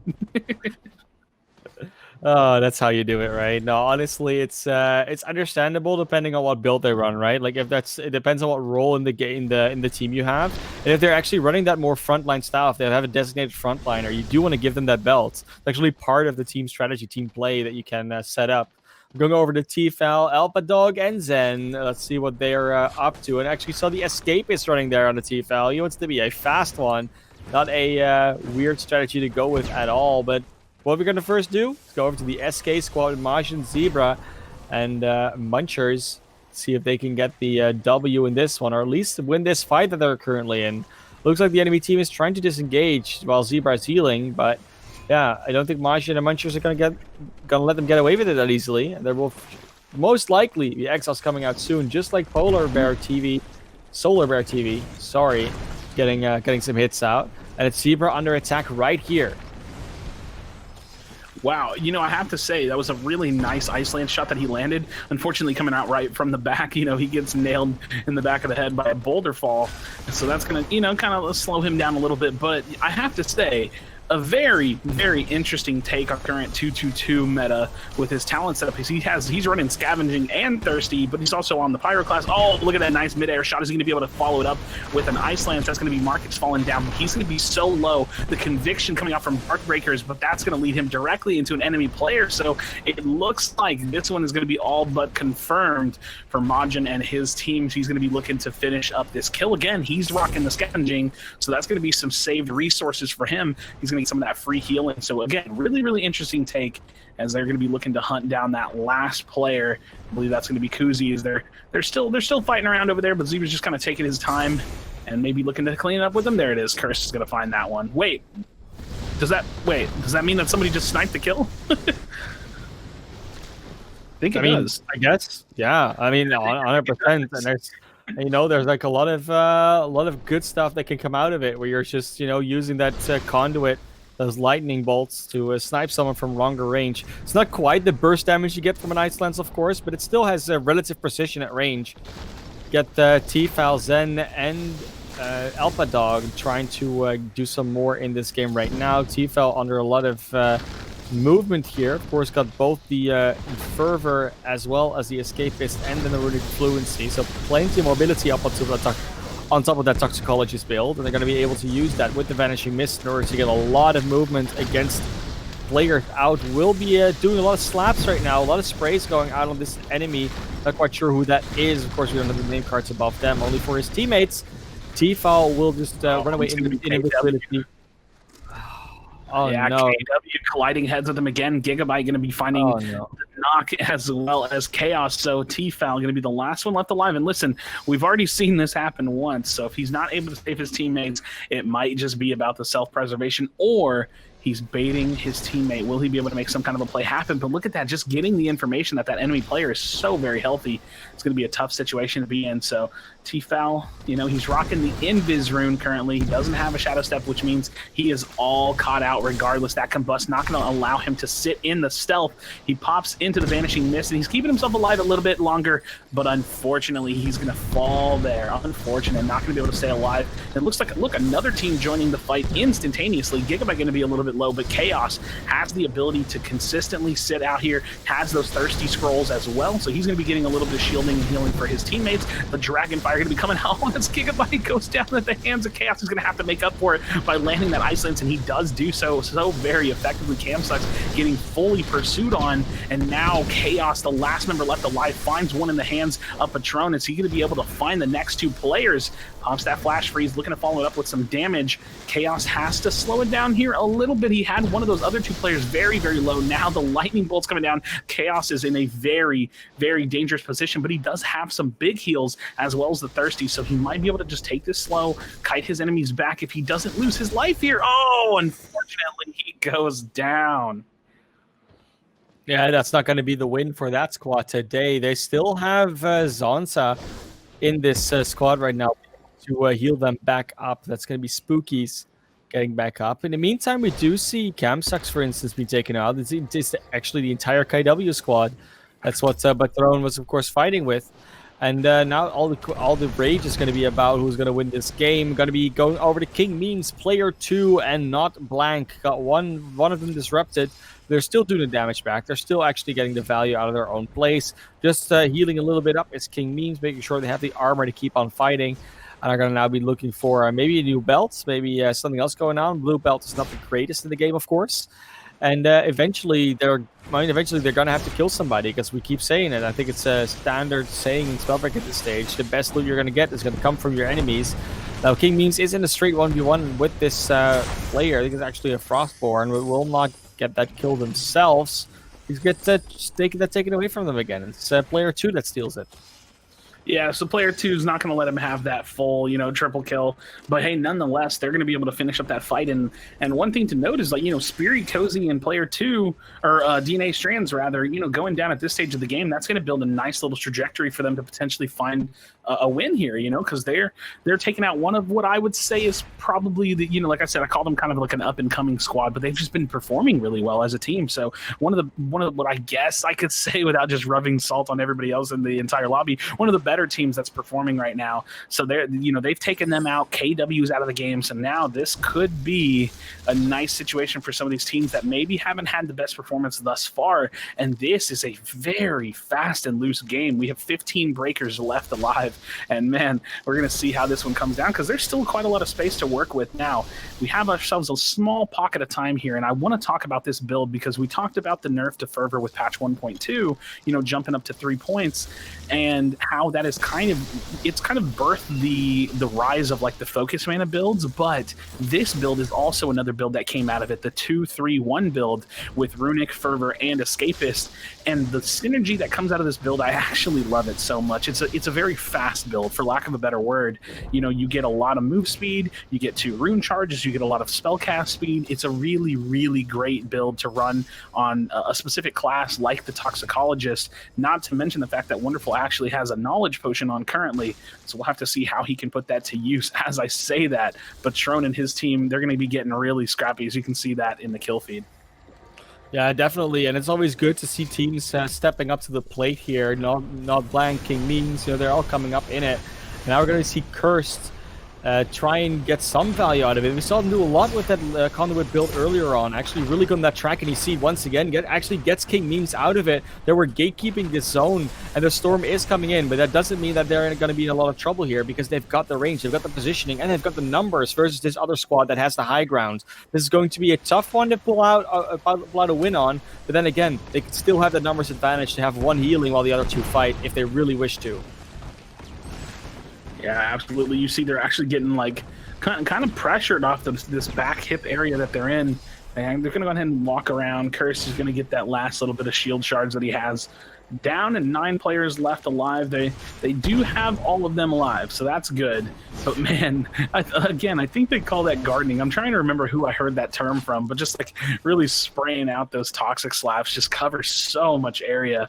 And then, oh, look at this. And this is what I'm talking about. When you find yourself in a position as a full team and all of y'all are this healthy, even if you don't have a ton of exiles, this builds a really, really good set of circumstances where you can find a bunch of exiles here in the end game and potentially find the win. Now you see them rotating into Dustpool, and they're able to take some of this high ground here. This is a very, very powerful position to be in.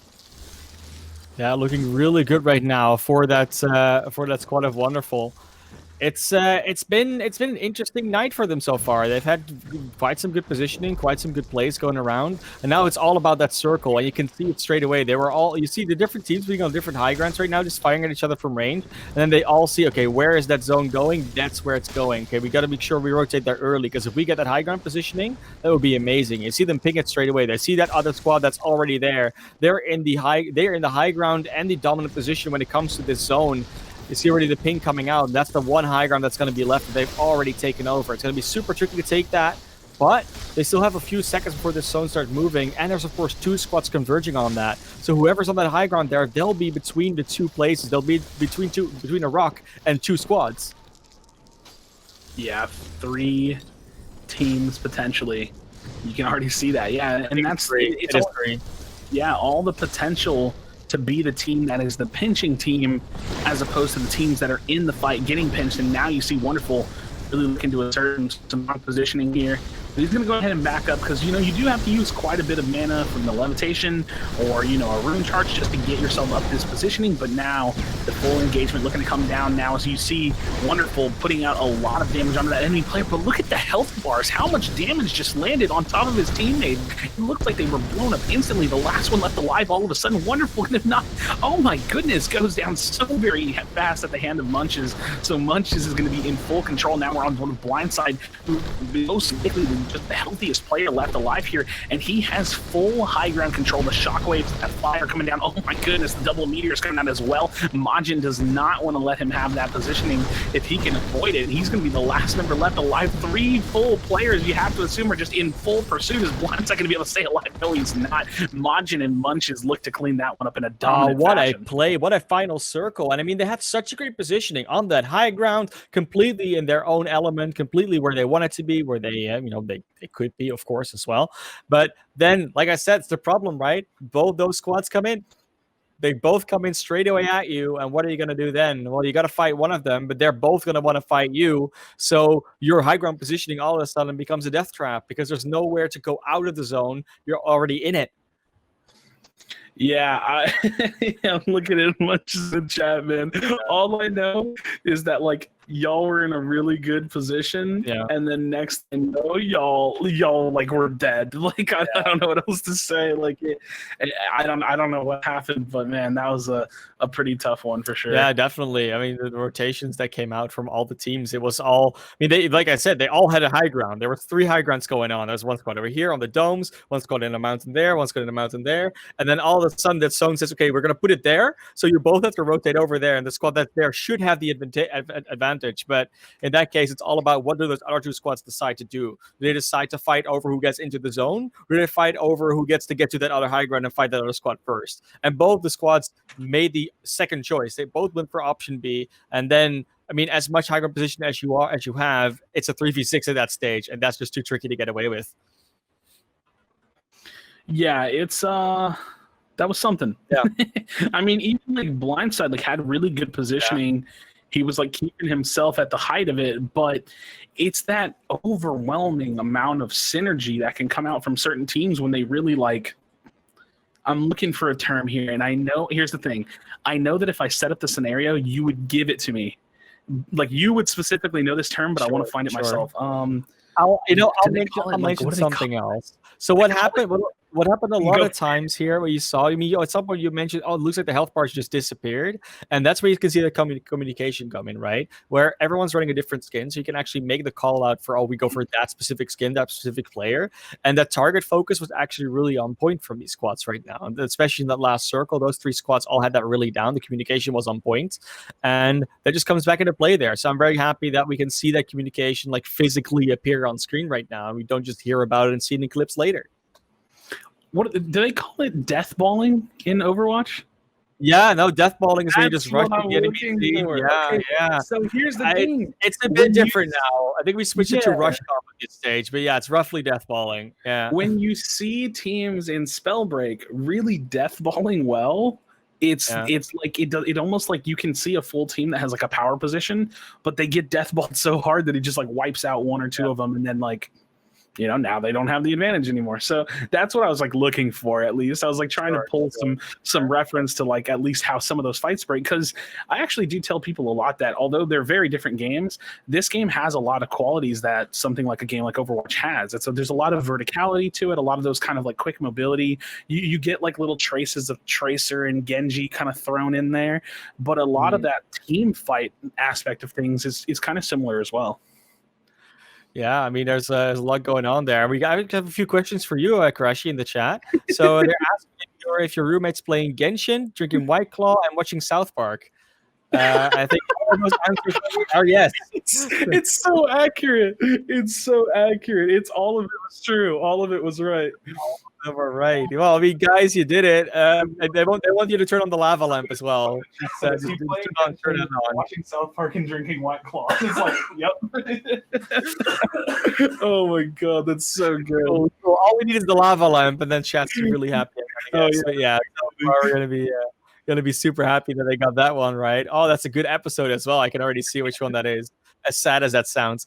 No, but you know what? We're gonna enjoy some South Park as well, because we're gonna have a halftime break. It's been 4 games, so we're gonna call it not end of the night, but we're gonna have 4 more games after. But we'll give each other, you, us, and all the players a little bit of a break, and we'll see you right back after that one.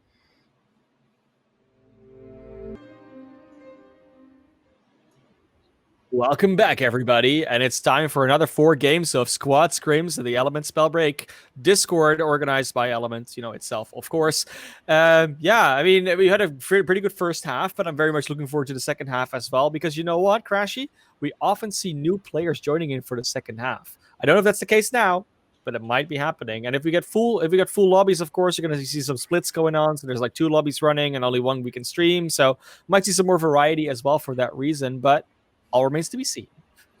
All does remain to be seen. And I gotta say, I really do enjoy the scrims, because I don't have to not that I don't mind. I mean, I don't mind it, obviously, but I don't have to pull together a full picture. I can really take it game by game, which is it allows for the players obviously to practice and be exploratory, but it allows for us to kind of pull things apart. You know what I mean? I get to deep dive into oh, well, maybe he's just trying this out, because we've already seen I think I want to say Ouchers has pulled out the Fervor Ambi build 2 or 3 games now already, at least, because that's just the ones that I remember seeing him on. And I'm curious, I want to see if that's his experimental build, or if he's been running that consistently, and that kind of a narrative is not something I'm sure we would see in an event per se. I'm not sure if I'd be able to tell that same story, but we'll see. Because it's fun. I like that build, and I'm curious to see what he's thinking on it. What he's thinking on that one. Yeah, I mean, as we always say, there's only one way to find out. That's to get actually into a game, which is at some point going to happen again. But yeah, I mean, maybe we'll find out more about the certainty of was this experimental or not when we see some more qualifiers. Of course, tomorrow, another qualifier coming right at you, 3 p.m. EST, which is 9 p.m. CET at this point. So yeah, that will be happening. Yeah, we'll be squad qualifiers for the Fusion events. We've had 2 already. We're going to be having 6 more, including the one tomorrow. And after that, there's going to be a prize pool, which is, as we already said, but we're still super happy about, sponsored by Proletariat themselves. So they're actually, investing in the competitive scene, which is super cool to see. Yeah, and don't forget, why am I so green? Is that just me? I don't know. Could be. So, what is this? Green lanterns, blowing into my face. Okay, right, interesting. It is happening. Yeah, it's filter all or something. I don't know. What is this? I don't get it. You're matching my botched green screen aesthetic at the moment, where it's the edges are really green, but I can't somehow fix it. Yeah, green rose. What is going on? This is so smash. Yeah, no, it's that's sad. I'm diving into the Matrix. I don't know. Yeah, no, it's so early, man. That movie is not out for another year and a half or something. I don't know. It's, man, it's so funny. So I realized that there are kids these days that don't even know what the Matrix is, and that's just wild. That's just.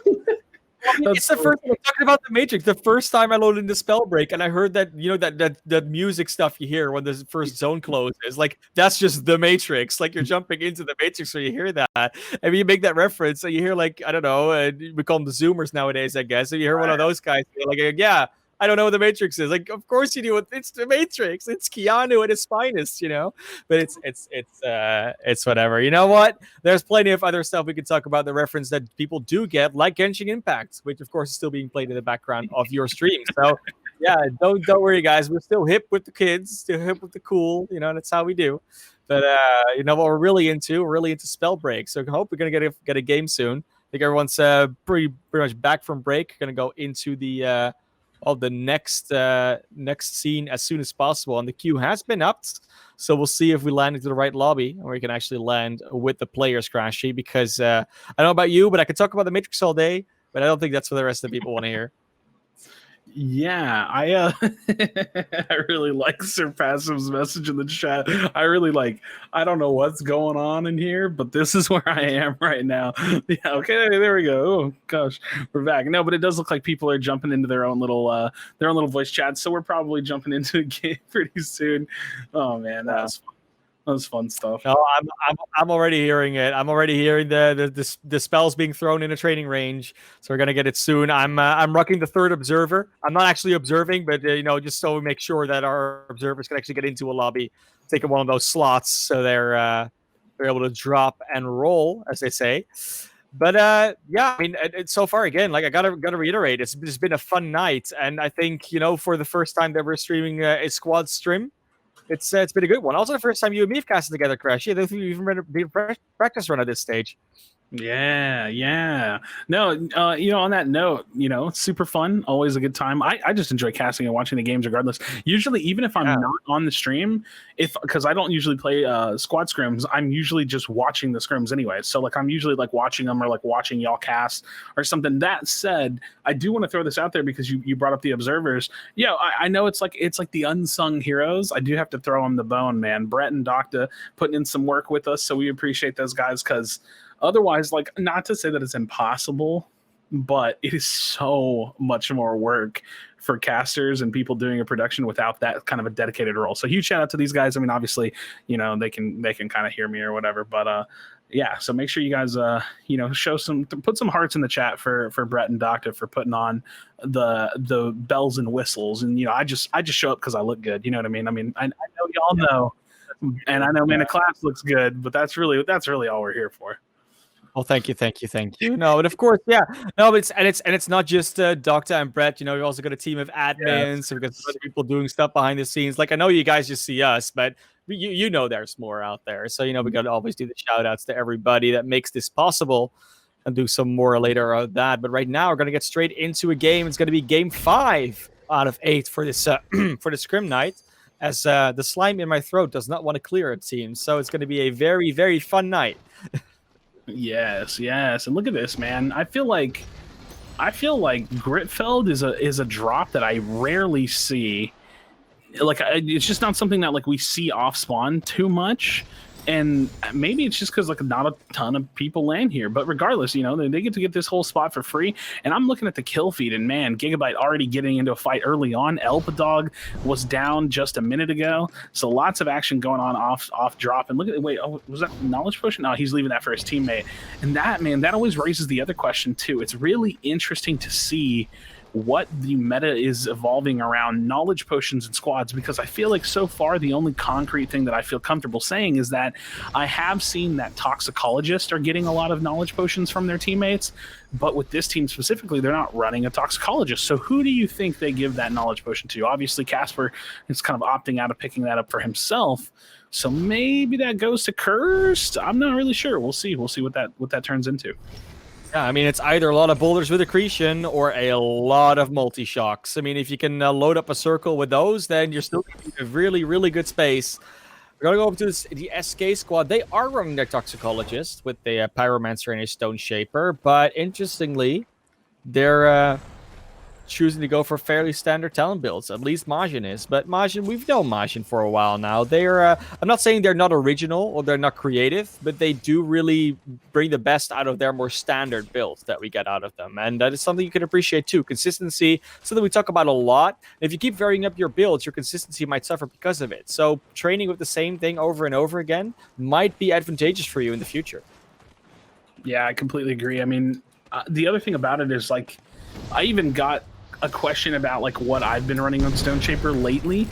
And, you know, it's just so hard not to play Fervor on Stone Shaper because it's so good. So I think you catch yourself in a position where you know that the Stone Shaper is going to be kind of grounded more often than not with a lot of, like, just the way that the class works. So you want to run Recovery, which means that you got to give up something for that Fervor. That said, we're seeing Prophet in a pretty big fight here. Ouchers, and Sharp Cheddar. Looks like they're looking for a little bit of Kite. Oh my goodness, Sharp Cheddar taking so much damage, and that's going to be Kukuzi right here outside of Ruby, going to be the first disruption going down in this fight. And this is actually kind of like a tail-end fight. Looks like they were maybe looking to third party, but Prophet taking a lot of damage. Marcus, aka Apostle, going to be finding the disruption onto Sharp Cheddar. So the last player left alive is going to be Prophet, as Sharp Cheddar actually getting fully exiled, and this is going to be all but confirming the third kill just very shortly. As Prophet, there's really not much hope here. He can kind of kite, he can take a little bit of time and just stall a little bit, but ultimately they're just looking to fully chase this one. So that's going to be a few kills as we see Gigabyte doing the same. Kukuzi going ahead and finishing Ouchers, that last player left alive in. Boom! There we go. Any second now, that's going to be the Darkbreakers finishing that one up. Yeah, Darkbreakers so far on a good track to just do well in this game. He's got a good loot stash. Even got a legendary safeguard potion. Now, that's what you'll love to see. Immediately drink that up to get a lot of health and armor back. Means you don't have to use those small ones. Because contrary to popular belief, small pots are actually pretty good. It's one of those things where you use the big ones outside of fight, so you heal up a lot, and the small ones mid-fight, because you won't never be able to get a big one off in that time, unless you're really good at hiding. And a lot of people don't really run that invisibility rune. Yeah, it's actually something, man. You know, there are a couple of like things that have changed between patch 1.1 and 1.2 that don't get a lot of talking points. And I think this is a really good opportunity to talk about it. The potions came into the game, and it feels almost like, and I know you'll know this from like other games too, because you find these kinds of updates, it almost feels like it's hard to imagine the game without them now, doesn't it? You know what I mean? Like they're just so... Yeah. They're so rooted in how we play the game. These mini potions are really, really great. I'm really loving the addition to the game, and not just like obviously the knowledge potion has a bit of a more profound change to the overall gameplay of things, but another massive quality of life update, and this is a literal quality of life update, is the fact that you can upgrade your runes and your gauntlets without swapping and refreshing your cooldowns. This change. Yeah. First of all, it was amazingly like silly and unintuitive that it didn't work that way already. So it was definitely something that they were probably planning on fixing for quite some time. But that's one of those changes that's probably going to go down in Spellbreak history as like completely forgotten. And so I like to throw that little bone out there because it's such a nice quality of life change. That said, Cozy, they're always here in the middle of the map, right outside Cathedral, right outside the fort, looking to hold down this area. And they are potentially coming into a third-party fight, and they are so healthy here. We're going to have to see how they decide to take this one. Yeah, definitely. And I mean, we talk about them, we seem always in the same spot, and that's really what at some point is going to define these teams as well. You know, where do they drop? At some point, you get those unspoken understandings. Like, this is where Cozy and Speary and KDA drop.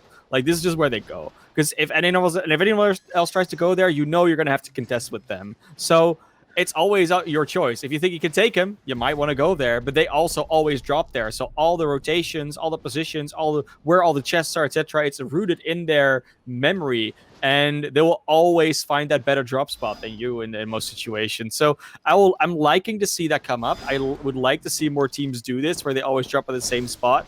And eventually we're going to get very lully early games because of it, because it will just be teams looting. And then we get to talk about team introductions, Crashy. We don't have to talk about these early fights anymore. Yeah, I mean, that said, we already do see a little bit of that. It seems like there's still some teams that are either trying that out, figuring out where they're going to go. We see a lot of Haunt always landing at Bogmore. We have KW always landing at Dustpool. And on the note of, you know, Cozy, Speary, and DNA, who they're actually playing with KDA now. But on that note, this team, they are like just throwing this out there. They're actually contesting the Cathedral Fort area, which is very much so where Kamsky, T-Foul, and Elpadog look to land. And that's why we're seeing a lot of this like Zen, kind of substitute player fights early game against them.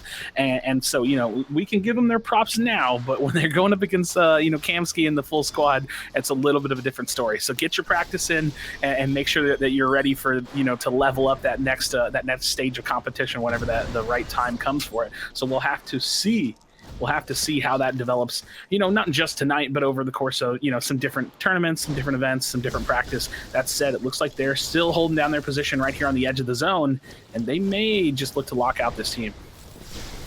It's very much possible that they're going to be able to do so, and with all this positioning that they're taking, with all the, I would say, dominant positioning, but also the sort of waiting position where they say, like, oh, you come to us because the zone is coming after you, that's exactly what you like to see from a team like this. Cozy still has a fortitude. You see how little damage they take, and when they finally get into that toxic cloud, the DF maybe even coming out for them, they don't even take any damage because that fortitude is just on their butts all the time. Gonna try and find the last hit on the enemy player that they did spot behind that hill. That is going to be heal coming out from them because they're out of sight, out of mind. They're not out of the mind of Cozy. They're still looking around for it, head on the swivel, still picking up some chests here and there. Another rotation comes out for their full team, making sure that they can rotate into that storm, or actually outside of that storm, which they don't want to run into it, of course. And there is the regroup for the enemy team, trying to go fight around this house. Nice dodges here so far. The Shadow Step really working well for Cozy. Of course, got the Vanishing Mist coming up soon too. We'll be able to do a lot of damage from that Frost offhand on range, because Legendary always helps you out. And it's got so many armor pots too, can really quickly heal up. Got 9 of those small ones, even a larger one, so will not be in that much trouble. And now they're still able to somehow gatekeep this other team. Yes, they have to go to the zone. They have to actually eventually make it. I think they have a ways to go because the zone is moving quite quickly, but storm play is still very possible in this early game, and they are going to be able to get a few shots off. They're just making sure they don't get caught out in their backs. They make sure that they might actually be able to pick up some exiles.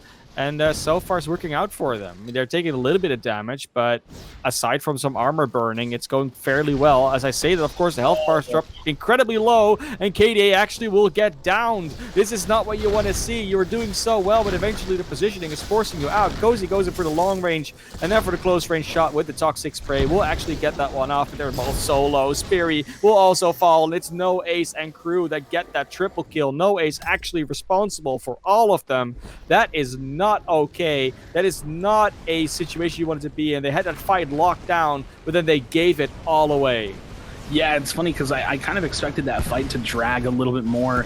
And I was going to ask, that's a really interesting situation to decide to, like, hold for as long as they did, because it's kind of just like a two-way grief. I mean, there's really not a great winner of that situation, although one team definitely does walk away from it. That said, we're watching KW get into a very big fight here at the Avantgarde Summit, and they're going to be looking to trade out a little bit of damage. Chaos is decently healthy as his teammates are taking quite a bit of damage. He's out here on this edge, and he's going to have to try to find this disruption if he wants to stay alive. Any kind of a shockwave in that specific terrain would not go well for him. Kurt's going to find that first disruption onto Gigabyte. Now the lightning bolts, the third party coming out as Chaos is being forced into this corner against this enemy player. And again, that shockwave on that low ground, a very, very tough situation to be in. That said, Chaos has this enemy player very low himself, and he's just all out of mobility. He doesn't really have much resources to his name, and he's trying to get some of this heals off. If he's able to do that, they might be able to find themselves in a little bit more of a kind of a fruitful position, and it looks like they are going to be able to do so as Chaos getting a full reset. Lots of players getting disrupted, though. On top of that, it's going to be Gigabyte going down as well. Swapping over to Majin, and they have a decently, what feels like a decently comfortable position, but there are just so many players left alive. At some point, it is going to break into full chaos. Yeah, so far it's looking like a very chaotic late circle that we're going to have, with all these players that are still left, the size of the storm remaining. Majin takes an icicle to the head, trying to block them now with that firewall. We'll be able to do so for a little bit, but just has to keep working with these spawns, has to keep being in the storm right now to stay safe.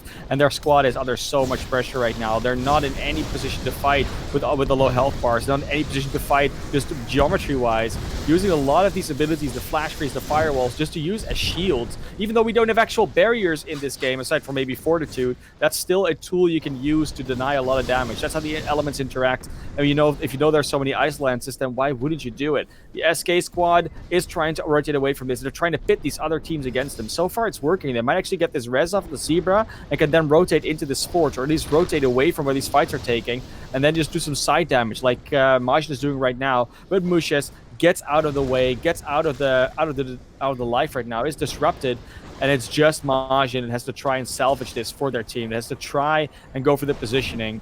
He's not going to be running into anybody. Majin is actually fine for now, and it's going to be blindside Cursed and Casper trying to rotate into this zone, trying to get on top of this windmill position that's been so dominantly controlled by another squad right now. It's only, well, actually say only, it's still 13 breakers, and it's a final zone. This is how many there are still left. Yes, there's a few disruptions going on here, left and right and center, but that's not enough to actually decide the end of this game. Because we see it before, there's a lot of yellow orbs, but there's still a lot of breakers jumping around and getting the shots off. That's one squad down. That's indeed going to be the SK squad, I'm fairly. Yeah, Majin actually gets taken out. Mushkes and Blindside also out, so Cursed likely to fall quickly, and that's a 3v1 most likely. Yeah, Tifo on his own and only at the Zen duo will be exiled too, and that's a 1v1 in that squad. 3 players left on either side, and that's so much damage. Those shock waves, they came out, it kept on coming. That's just the lightning strikes. Kuzi, Marcus Apostle, Darkbreakers, they're fighting against this last squad of Electric Biscuit. And it's well, sort of going their way. I mean, they're getting a kill back and forth, and I think it might be a 2v1 left at this stage. And Cozy is just trying to get the calls out of the Marcus, saying, "Oh no, there's still one there, and there's one there, and oh, you go for that one now." But it's indeed a 2v2, so it's a 1v1 and another 1v1 happening at the same time. But they make switch rotations, and it turns out that we're just gonna go to a different place. I think we see us now. I don't know what's going on in the game. Did someone win? Oh, that won. Yeah, I didn't actually know. I seriously don't know who won. Yeah, that one broke in an interesting spot. I feel like I just don't know. We don't see it. Yeah, I don't know. That confused me a little bit. I don't know why. I saw it kind of like come into fruition, but I still thought there was like at least one more player left alive. Yeah, exactly. I think Marcus squad won in the end, but I'm not entirely sure. I'm going for that one. Oh, it was actually Electric Biscuit, Sebastian Lemio, Electric Biscuit, and who was the third player? I can't even remember. This is a weird one. Radish, Electric Biscuit, and Bastion. So yeah. Okay. Yeah. So those would have won. Interesting.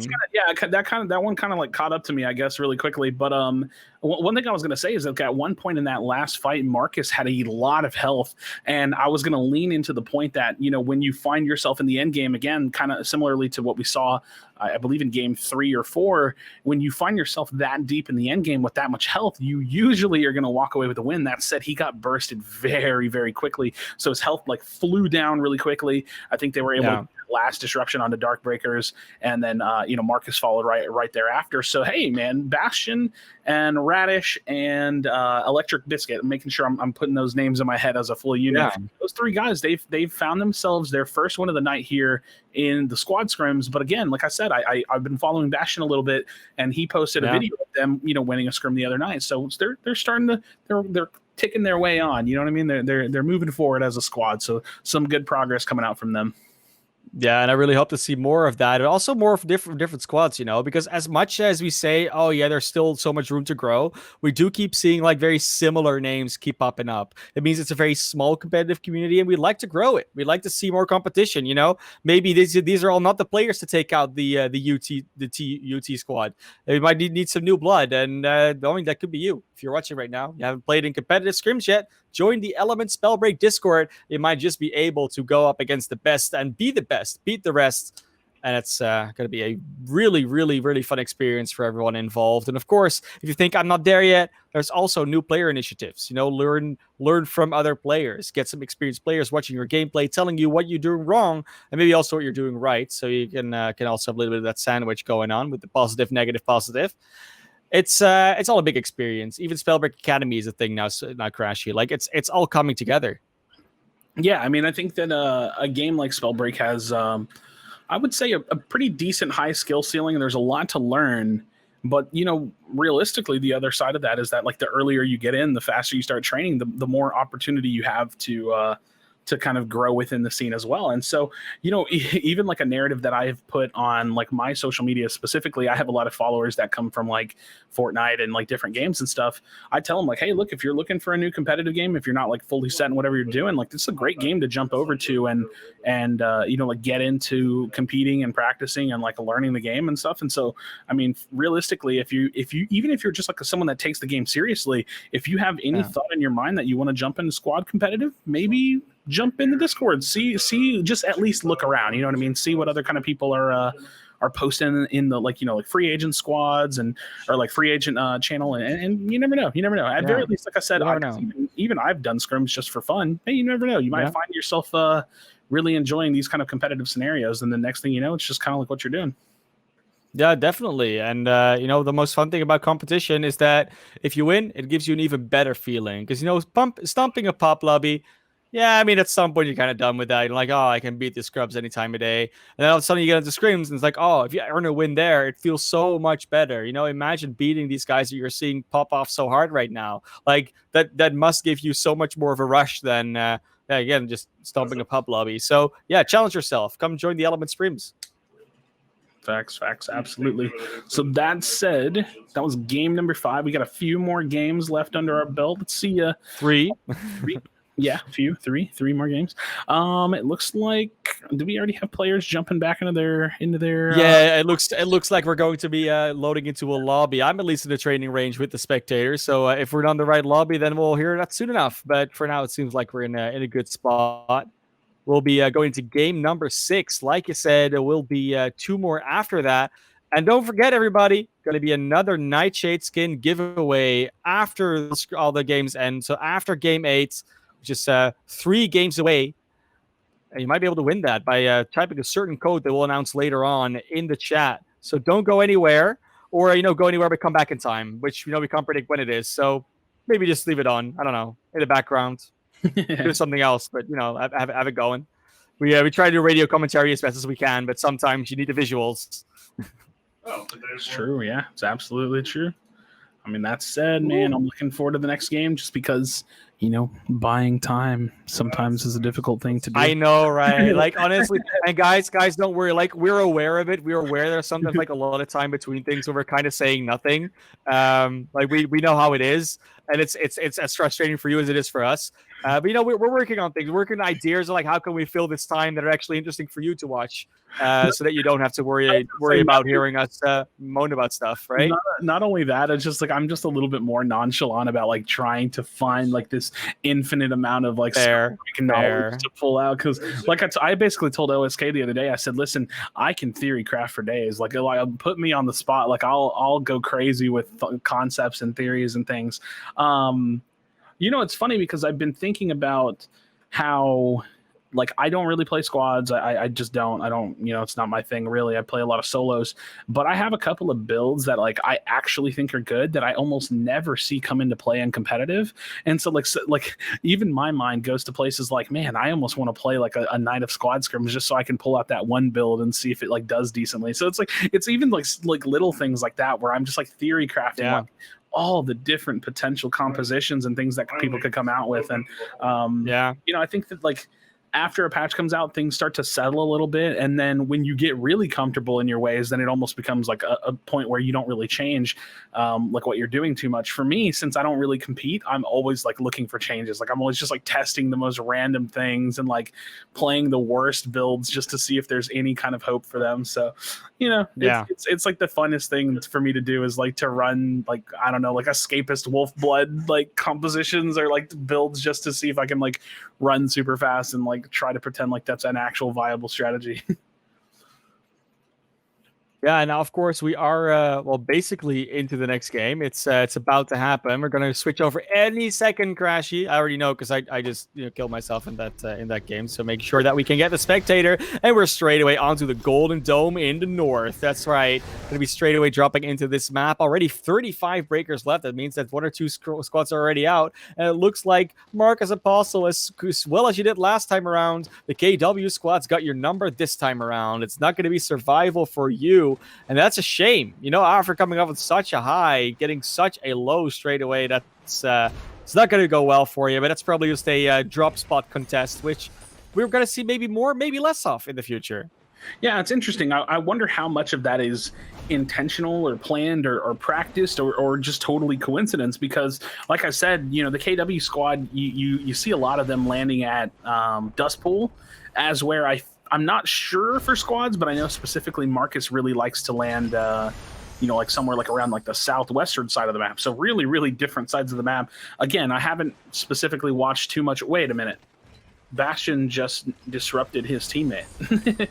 Oh no. Yeah. Okay, so hopefully that turns into like at least a decent situation where they can salvage that if that's the middle of a fight. But yeah, so I do wonder where that the Marcus AK Apostle and the KW kind of fight went down, because that's interesting. But at the same time, when we were in tournament in qualifier the other day, and I actually brought up the fact that it's interesting that you don't see more targeted like drop spot fights. But we'll see if that's something that's being practiced or being developed over time. It is a risk, but sometimes it's maybe better for those teams to contest some of those top, higher tier teams like early on. That said, Radish is looking to pop off ARG.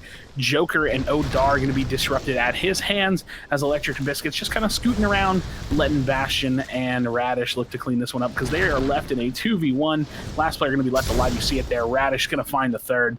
That's going to be a quick little team wipe for Karuru. Not going to be able to stay in this one. They've been having some tough games. They're sticking it out. They're riding it out. Keep on that practice. That's definitely what you want to be doing, and we'll see what they can do. Is that they've changed a couple of their drop spots. They dropped a dust pool. I think they're kind of looking to find what will work out early for them. So Bastion, Radish, and Electric Biscuit are going to be walking away from this one again. We'll see if they can find themselves a second win of the evening. It's going to be a very hotly contested one, as all of them has been so far. I don't think we've seen a double win so far from anybody, so that's it's cool to see. It also means that qualifiers, while some of them may have not been as close, they're looking to get closer and closer, as like the biggest favorites have already locked up their spots for the finals. That's super exciting, because of course if those scores get close, it might come down to that very last game to decide who gets to take that #1 spot in the qualifier. Yeah, absolutely. I mean, there are still some qualifiers. Make sure you're peeking into those and looking about how you can get signed up in the Discord. Again, we have that Nightshade outfit coming out later in the night as well. And this is that like contested position. I'm telling you, Cozy, Inspiri, and them looking to lock down this kind of area of the map. But at the same time, Tfal is also very comfortable here. Now, he's not even playing with Elpadog. He's playing with Croza and Zen, just getting some little side practice going on for him, and like in his own little position, his own little world here.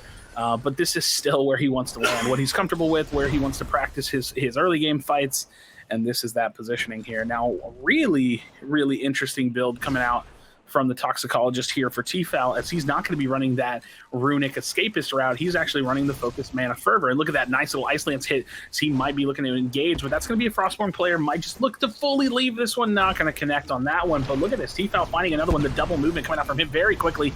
Gets a nice Tox Slap. Follows it up with another Ice Lance shot. Will he connect with the third? No, sir.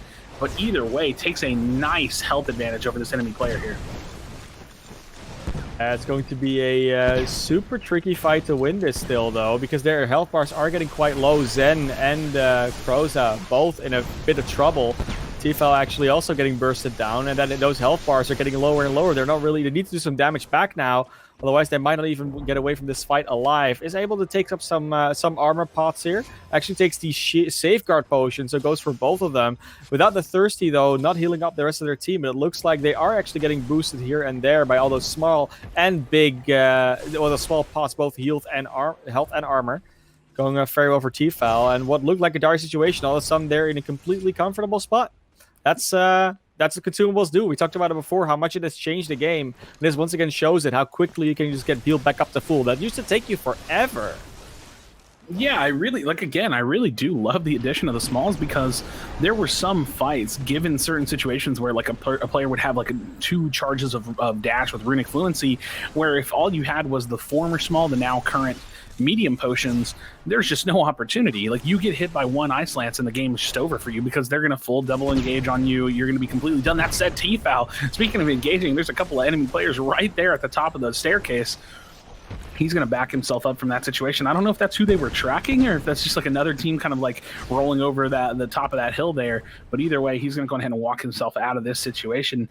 And again, man, it's like, this is the fear and this is the risk that you run by being a team that is not really focusing on positioning too much and focusing on fights, where, they maybe have some disruptions to their name. That's great, but he's already low. Like, I mean, he doesn't have any more shields that he's going to be able to throw on top of himself. So now they're going to have to play and look to take whatever fight is nearby them. They're going to have to really look to close that one out in a pretty dominating fashion if they want to find some kind of a situation where they can actually get a win in the game.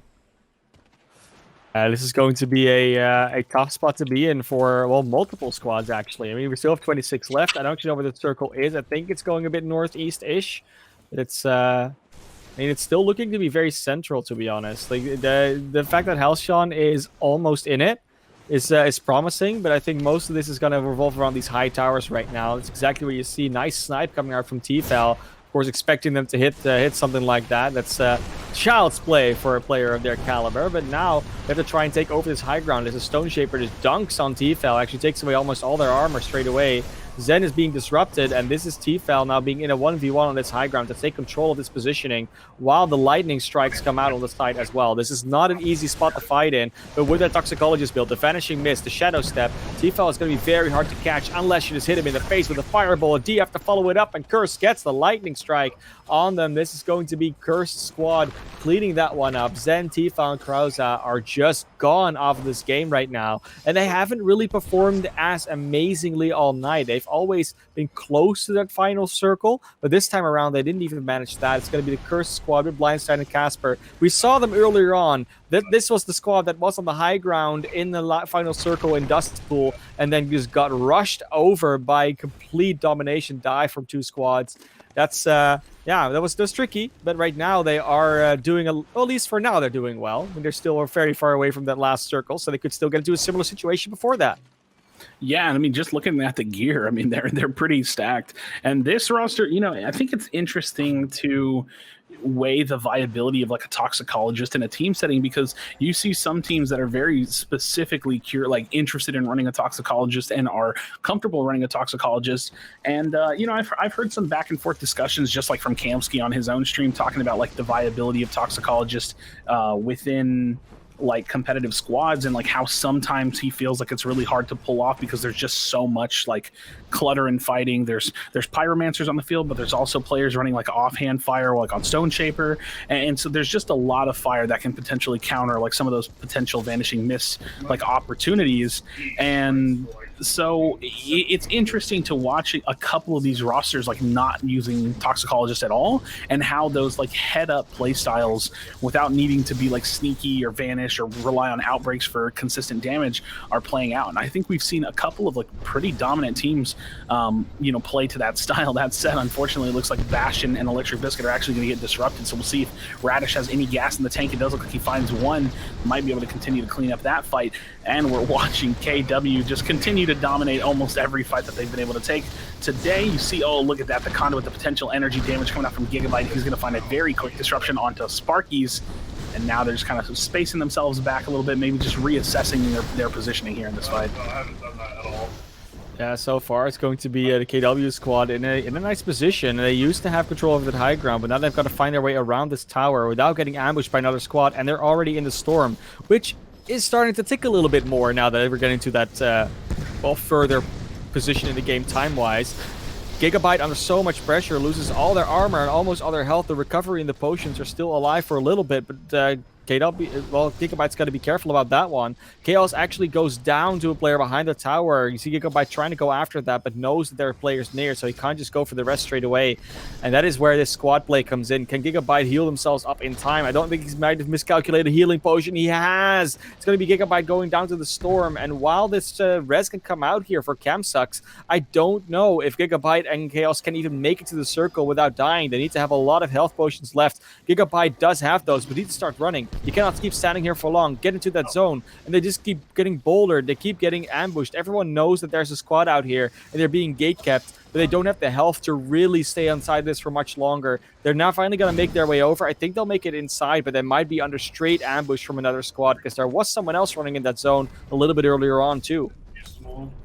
Yeah, absolutely. I mean, it's always an interesting position to watch teams like fully pull themselves back into the zones and tank it with like full confidence. That said, I mean, looking at their health, like, yeah, Gigabyte doesn't have a ton of shields in his inventory, but they're in a pretty solid position. 14 players left alive, and as I'm looking at the kill feed again, Radish, yeah, he's keeping himself in the game. He's taking out a couple of these enemy players that are in this lobby, kind of breathing a little bit of life in this game for his team. And Camsucks and KW, they're just rotating the zone, looking for the proper positioning pushing or, looking to chase up on whatever fight or whatever position they're looking to get in towards. And they walked away from that situation, man. It's a little crazy. It didn't really feel like it was going as well as it looks like for them now. But yeah, they keep the resilience strong, and now they're just playing this edge here and using those firewalls. This is one thing you're going to see from them a lot, always using those firewalls to block any potential ice lance damage. Yeah, the ice lances are, I mean, they are the most dangerous thing in the game if you're not on top of another team, right? Because the only thing that can truly burst you down from range. You have a little bit of that lightning damage every now and then, but that's not really the threat. You're really worried about those lances. That's why those firewalls are so good. That's why you see so many teams run pyromancers, just for the firewall. If it's the offhand, if it's the main hand, it doesn't really matter because they both have the same firewall, the same length, the same width. The only damage is a bit different. So the fireballs themselves don't do as much in the offhand. Still Gigabyte running with that, as well as with the conduit on the main. We'll have plenty of rune charges coming out of that spring step. Already got 2 charged up right now, and we'll be able to get another one if they just use one and then use the sorcery. So we'll be happy with that. It is only a green one though, so they definitely need those charges not to fall victim to the cooldown. And yeah, KW squad still in a good place. They really got out of a hairy situation though. That was really close there when they're in the zone, and now they're again, I think they're actually stuck between 2 squads, using a nice firewall to try and well, obscure some sights, block some ice lances coming their way. See the Dragonfire already in the middle of that, so there is a toxicologist out there somewhere, but it will be Gigabyte and the rest of the KW squad that actually have control over this high ground now. It's a good position to be in the final circle. They're the ones that have it, but they need to not be ambushed because there's 13 players in this tiny space, and any direction they can be fired upon because everyone wants that high ground. Now we do see Chaos go down, but they actually managed to disrupt an entire squad there. That's Noe, Solar Bear, Casper, and Wonderful. Everyone's getting disrupted and taken out of this stage. It's really a tricky one to stay alive in. It's a 1v3v3 I think it's going on right now. And with some Stone Shapers trying to fight up to a high ground, that might be a good position for KW to be in, although their health bars are taking a bit of a hit, especially that of Chaos. We'll see the conduit spray from Gigabyte do so much there.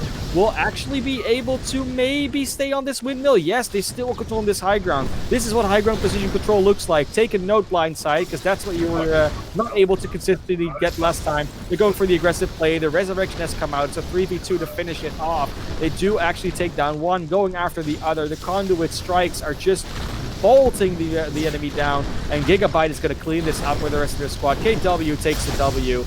And that's exactly what you wanted to see from them. The game is over. It's done and dusted. Dustpool wasn't the finish, but it sure was the start.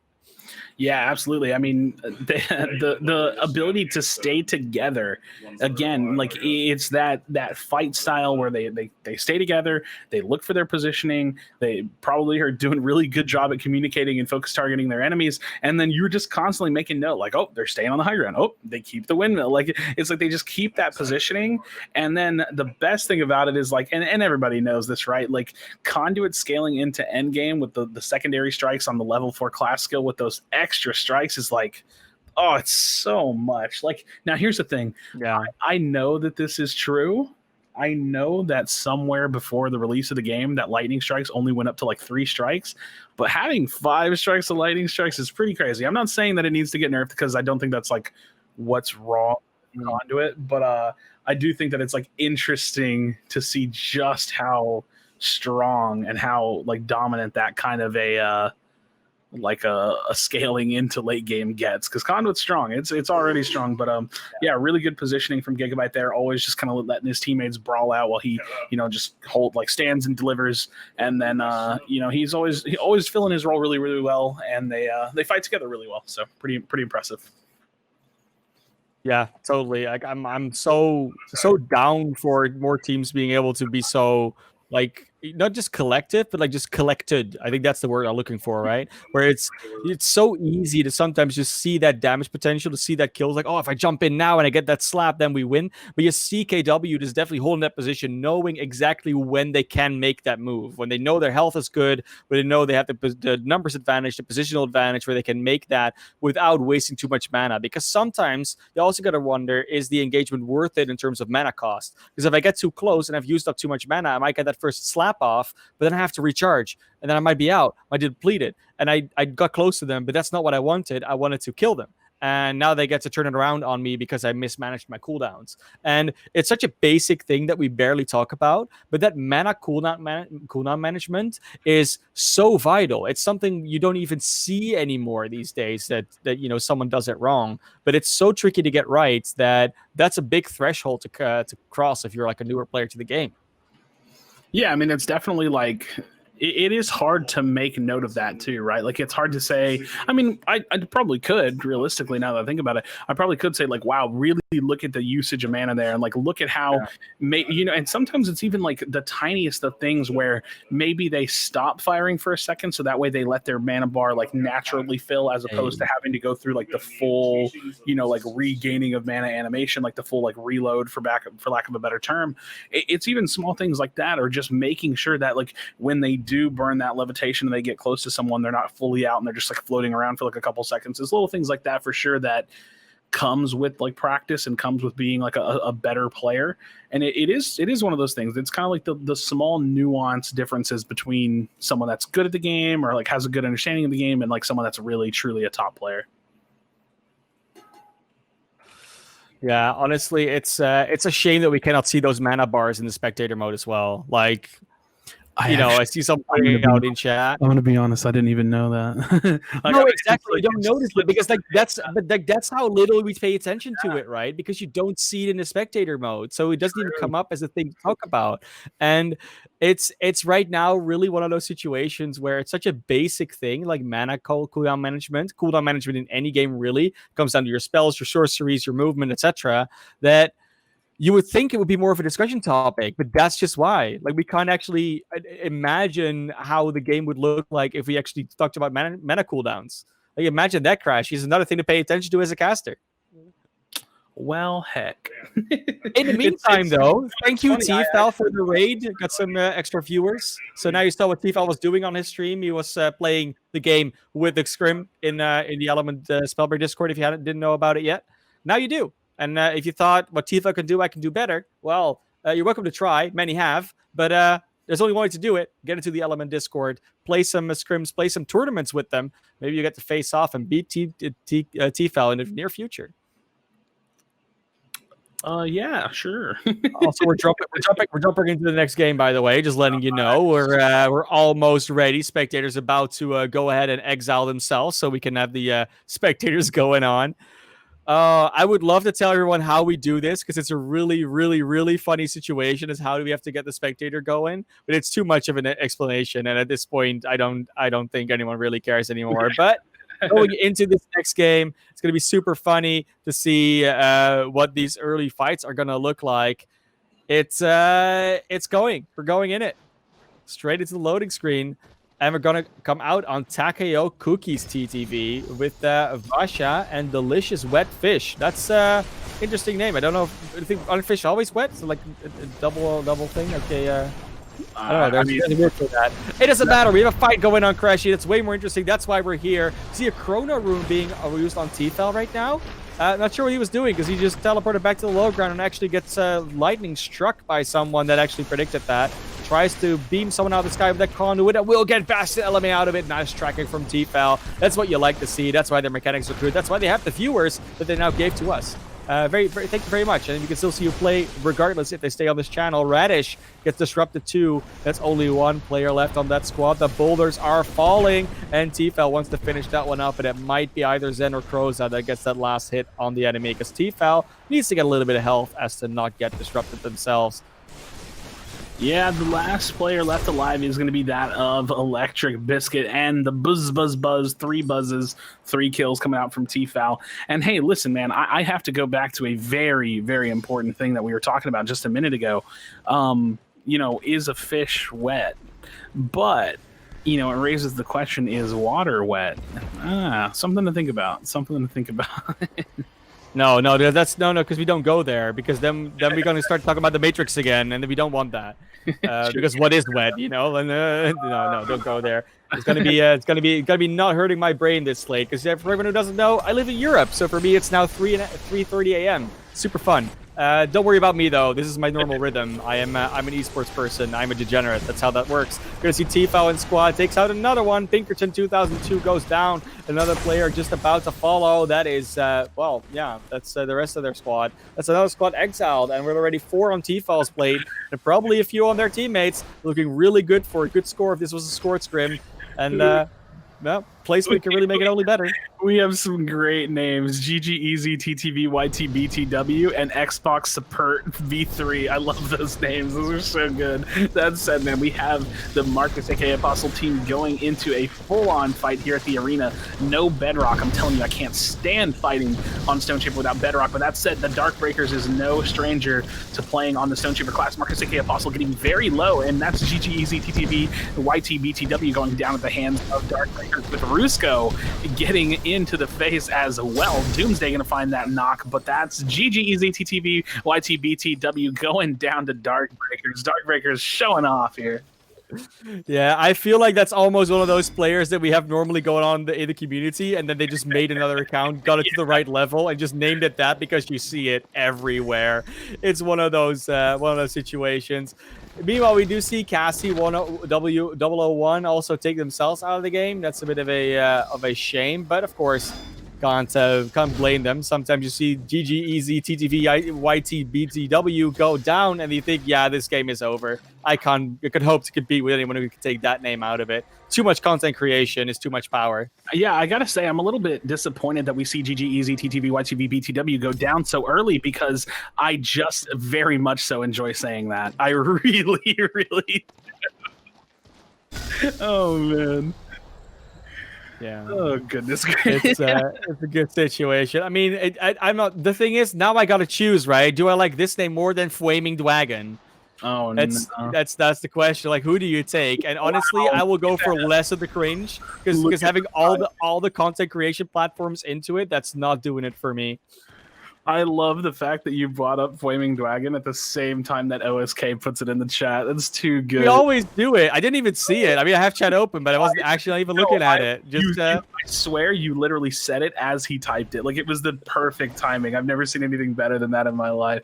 That said, we are here to pay attention to the games, I guess. You know, GG Easy, TTB, YT, BTW, not going to be someone that's left in. Not too much content I can steal off of him, but we do have Majin running that. You know what I have to say? I think that this is absolutely probably the new meta build for Stone Shaper, and that's really interesting to me, because a part of me thought that the Runic on Stone Shaper was going to be too good to give up. I really didn't think that Fervor was going to end up being that talent. And the more that even I've played in 1.2, that opinion has completely changed. Like, I really do think that Fervor is the talent that really pulls Stone Shaper together. It allows for that quick, like, DPS and damage burst, but not only that, it's also how you survive when you're on that low health, like, threshold, when you really just need to slam and constantly rebuild that 20 armor. So it's a really, really important talent. And you know what? I would like to see, just for the sake of saying, because I mean, we see this build come out on Toxicologist, I'd like to see the Runic Fervor, like, escapist build on Stone Shaper. I wonder if that would be worth running. You know, recovery is really, really good, especially for a class that's, you know, you're never going to see like a Stone Shaper like dip and dodge out of action too much. They're pretty much, they get in, they stay in, and they either dominate or they get disrupted. So I'm not sure if that build would work out too well, but Fervor on Stone Shaper is definitely something you're going to want to be running if you're not already. It really is. I mean, we've been looking at this team all night. Like, we know what they're about. They're about, well, control and aggression when they can, because all they do is fight around the same area, control the same space, constantly on high ground, rotating very well as a squad. And with that fortitude, they have so much protection for themselves. Now they spot out someone else. They see that coming up the hill. I don't know if they've been spotted out counter to that, but this is a squad that is not completed together, so the first burst could be big. They could take down one before anything even hits.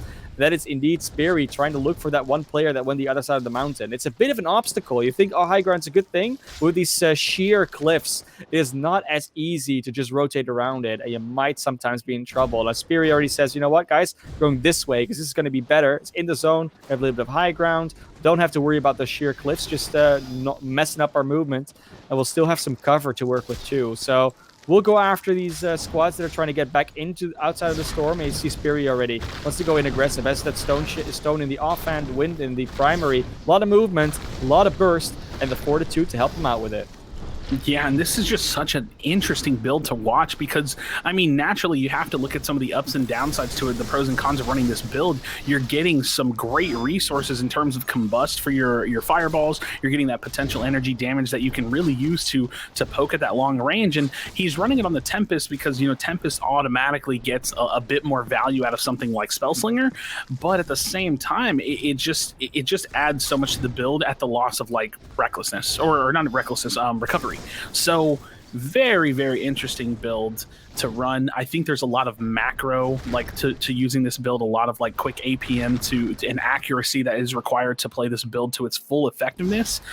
I think that a build like this is viable. Like if I'm putting my own opinion into it, I think a build like this is viable, but it's going to come down to the mastery of the player to get the full amount of potential value out of that build. Because when you take a build that is working, that requires you to do more work as opposed to, say, like a talent like Recovery getting a lot of that value for you in like on its own, you really have to earn that value, and that's going to be something that I think will develop not only for Spiri but for multiple players that decide to kind of dip into that type of a build in the future. Yeah, definitely. And now that we're going further into this game, into this fight, you'll see the damage coming out from every situation. Curse and Blindside both incredibly low. I think Curse might not live for long. Actually takes down Scott Dawn on the other side, goes for another player, and Curse eventually gets taken out, but does so much damage before that happens. That's the danger of Spellbreak. You can't just say, oh, you're low health, so I'm going to just get away with this. No. You have to really careful about it. It's going to be a thirst kill as well. Blindside is down. Casper is still full HP, but can Casper draw this back from their team? Wonderful. Noise and It's Solar there. TTV are probably going to try and deny this. Nice Iceland shots from Wonderful. Doesn't hit that second one, but still a lot of damage done. No Ace does get disrupted here, but this will be a very, very, very contested place here around this castle, and the storm is coming in too. You can't just stay here, but you also cannot just run away because you get shot in the back. Wonderful gets that one Iceland off. They're trying to get that res on the No Ace, throws down a toxic cloud in order to deny that. No, actually there was an enemy player that did that. This is going to be, well, again, it's going to be very tricky to survive this. It's a very similar situation as the KW was in last round, where they had all those players that went down and went low. Solar Bear and Wonderful are still on pretty good HP, and No Ace is finally going to get picked up here. I don't think anyone's going to contest this. It's a good place for Wonderful to do that in, but they got to make a lot of tempo, pedal to the metal to that zone. Yeah, and you know, one thing to note about that last fight is that it got very, very convoluted with the entrance of KW toward that back end of that fight as well. So they really entered the battlefield, and now these players, they're able to kind of catch themselves a little break. They obviously have to burn through a lot of their resources to get out of this zone. But hey, even if you walk out of the zone with a full team, that's better than, you know, just, you know, not having your teammate, because it builds more of a trajectory so you can kind of like steamroll through your next potential fight as long as they have a little bit of health. That said, Spiri getting the knock onto Chaos, and now this is Majin finding that disruption onto Wonderful, and they are going to be really just holding this edge of the zone here. They are all very, very healthy, and that's like a really big indication. I really do lean on that specific point when looking at the fight and how they're breaking. It's just how healthy are these teams going into this, because with a game that has this much mobility, almost any fight can feel like a third party. That said, DNA Strand's going to be taking the disruption onto Gigabyte, so the KW squad falling down a little bit, as it does look like Wonderful is going to be full exiled by Majin. Casper getting a knock onto Cozy, and Spiri finding another knock, a return knock, what it looks like onto Casper. So it's just back and forth scrapping. It looks like this team right here might be one of the only teams left that's actually not currently being contested. You do see Spiri and DNA Strand's going to be staying alive. They're still up for now, as Cozy is going to be knocked, and the zone is pressuring, and that's the thing. They're in this situation where the zone just forces them, and at what point do they either try to stand and look for an opportunity to get Cozy up, or do they just say, hey, you know what, we gotta go? But look at that, they're gonna go ahead and grab him. They got him. I think they might have hopefully some more shields and heals and potions to be able to deal with the, you know, the deficit of health that they're gonna find themselves in. At least for now, DNA Strand's looking pretty healthy.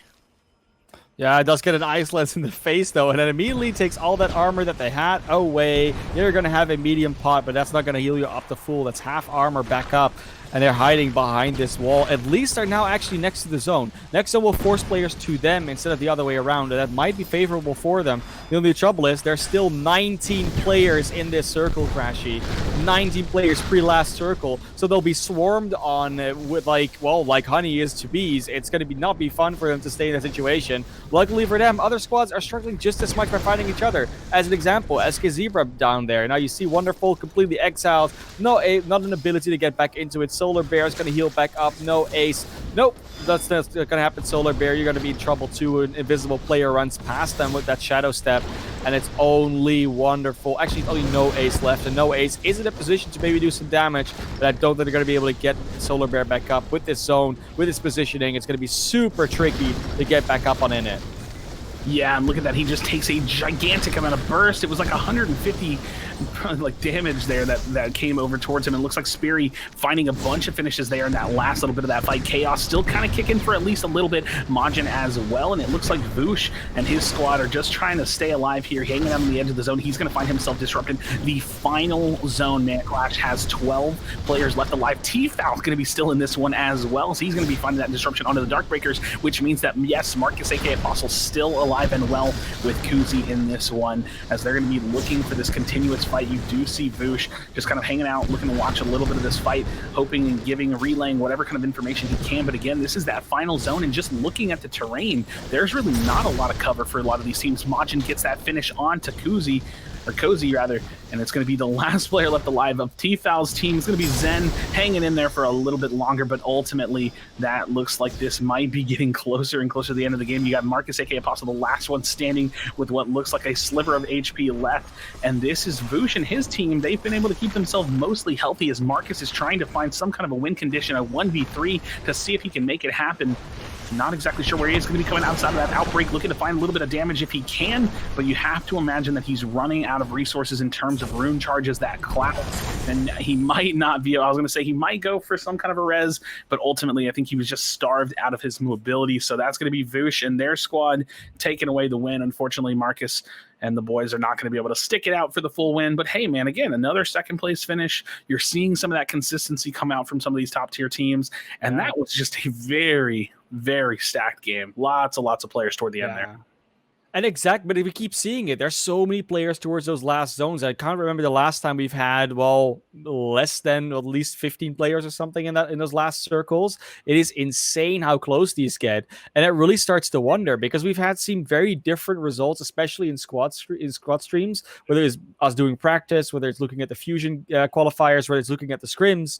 It hasn't always been this consistent, but this is one of those nights where it just keeps consistently being so close in that last zone. And that's super exciting to see, because that also means that we're going to have so much more to talk about in the late game, rather than just, there's like 2 squads left and they're looking at each other from across the map. Like, that happens sometimes, but not tonight.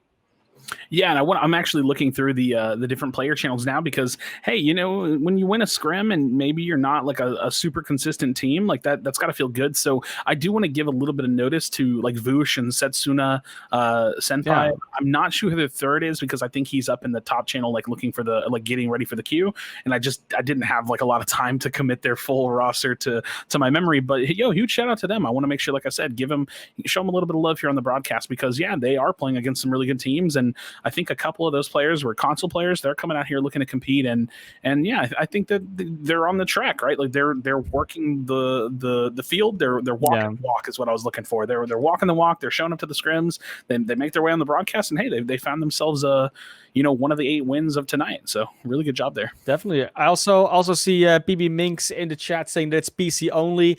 Not entirely true. I know what you mean. It's tough to queue to the same lobbies with PC and console, but for squads, it's actually possible. As long as you have one PC player on your team, you can actually make sure that you get into the same lobby, so you can play both in the scrims and in the events, as long as you have at least one player on your team. So console, not completely eliminated, and we of course hope we at some point get custom lobbies so we can get you guys in. We're not trying to throw you out here. We just, it's the limitations of the game that we're working with, unfortunately. So feel free to join. As soon as custom lobbies are, we're going to be ramping up those console players in it as well, because because you can just join at that stage. It's going to be so easy to do. So very enthusiastic for that, and keep your eye out. And of course, still try and find a PC player to join with, because we'd love to have you. Yeah, and that's why I'm saying, like, I wanted to give that, like, notoriety out to them, because again, some of the little information, like who was on console in that last one. I know they had 2 of their players were console players.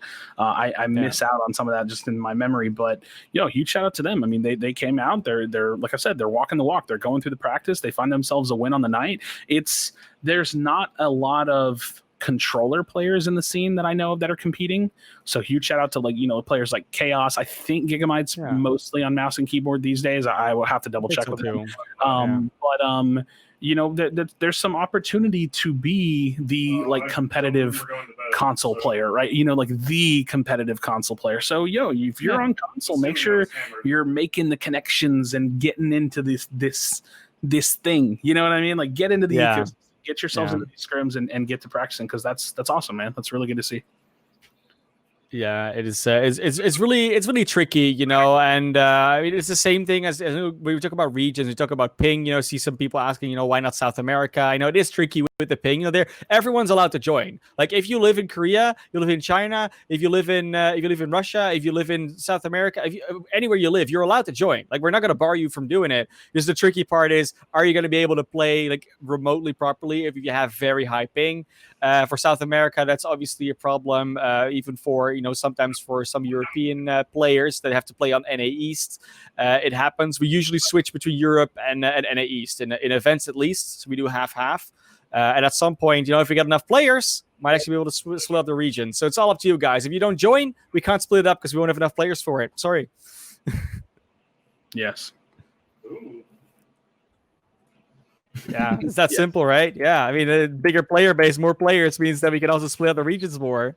Because right now we just don't have that luxury, unfortunately. So we're getting close, though. I think we're definitely getting close to a potential region split, Crashy. It's very exciting. Yeah, I mean, I was gonna jump back to that point that you made about like cross region play. I'm pretty sure we obviously do have like European players, but like one specifically like that does really well is Darkbreakers. I'm pretty sure he's European and he plays with Kuzi and am I wrong? Like I'm questioning myself. I'm pretty sure Darkbreakers is European. There's a few. Well, there's a few out there. Yeah, with Borsellino specifically, and now I'm thinking like I'm actually questioning myself. Somebody in the chat knows. Somebody tell me if Breakers is European, because I think he is, and I don't want to be wrong and realize I have no idea what I'm talking about. Yeah. But in any case, yeah, definitely get involved. I mean, that sounds yeah, fun stuff. Yeah.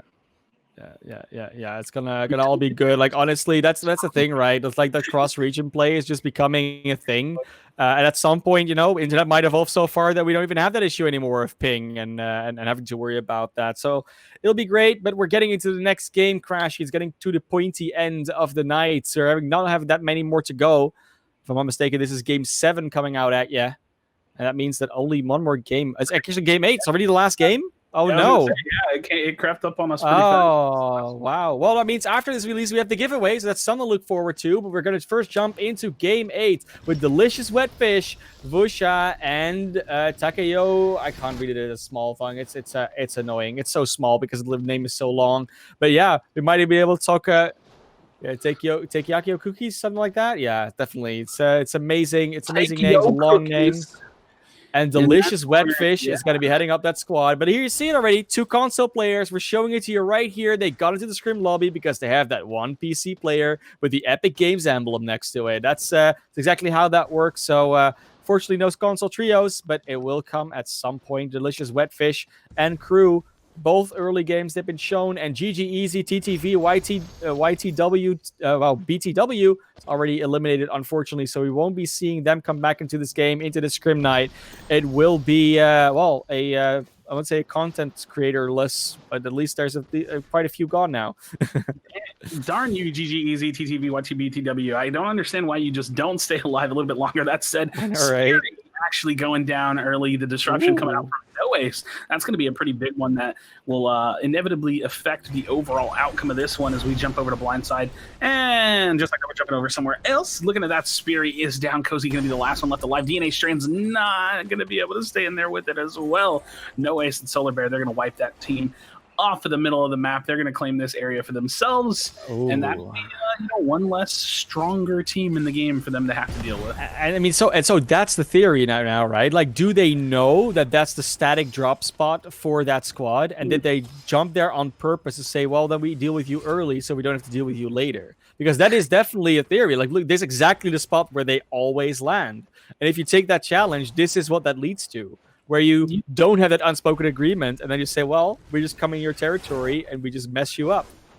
The irony is that, like, I feel like you see a lot of exactly what you're talking about, like these very well defined, like almost like high level of play drop spot metas where, statistically speaking, and I'm not just saying that just for the sake of saying it, like you can look at the statistics, the statisticians that come from other competitive BRs, and you can actually see that there are massive benefits to being uncontested off drop. Now, here's the thing. Yeah.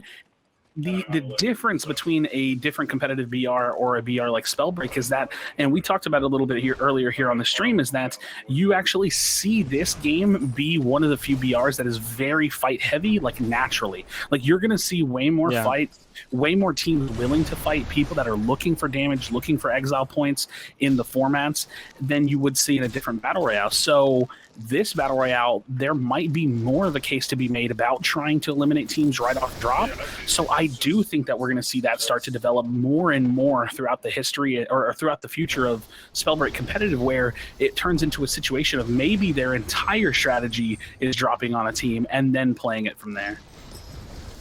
Yeah, definitely, and of course, just all those factors, like the way that Spellbreak's combat works, that is like the essential core of why this game plays that way. It's the essential way, like this is why it works, because the combat isn't long range, because the combat and the way that the mechanics around it are designed for you to sort of get into the face of your opponent to a degree. Not exactly always with every class, but you cannot stand on the other side of the map on a mountain and shoot them and one-shot them with a sniper. That's not how the game works. So in that way, everything around that then just reinforces that core game mechanic. Now, KW squad is in that same area where we just saw No Ace and crew fight, and they're gonna probably clash heads here. That's actually quite exciting, because we usually don't see these teams meet this early in a game, and that's maybe just late, like last game jitters, where they all said, "Oh, we're all gonna drop in that area and just all fight there."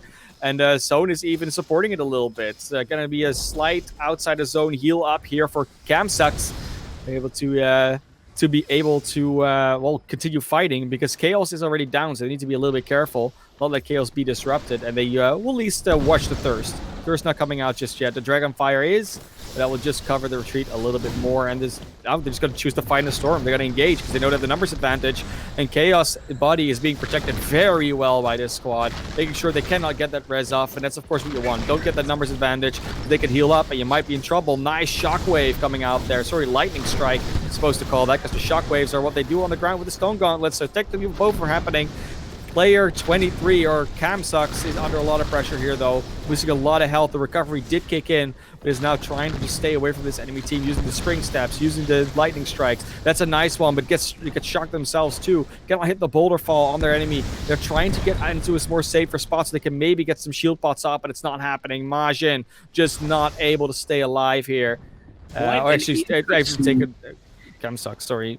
Wow, what an interesting situation, because that fight led with Kuzi getting the drop or getting the knock onto Chaos. So I thought to myself, oh, this is Marcus, this is them, they're pushing in Darkbreakers, they found this situation, but that's not actually the case. That was actually Majin and his team that came in for the full cleanup, and that said, now we have another fight going down here. T-Falcon to find all three in terms of Blindside, Curse, and Casper. That's a very dominant finishes. They're going to be able to get themselves a revive onto Zen.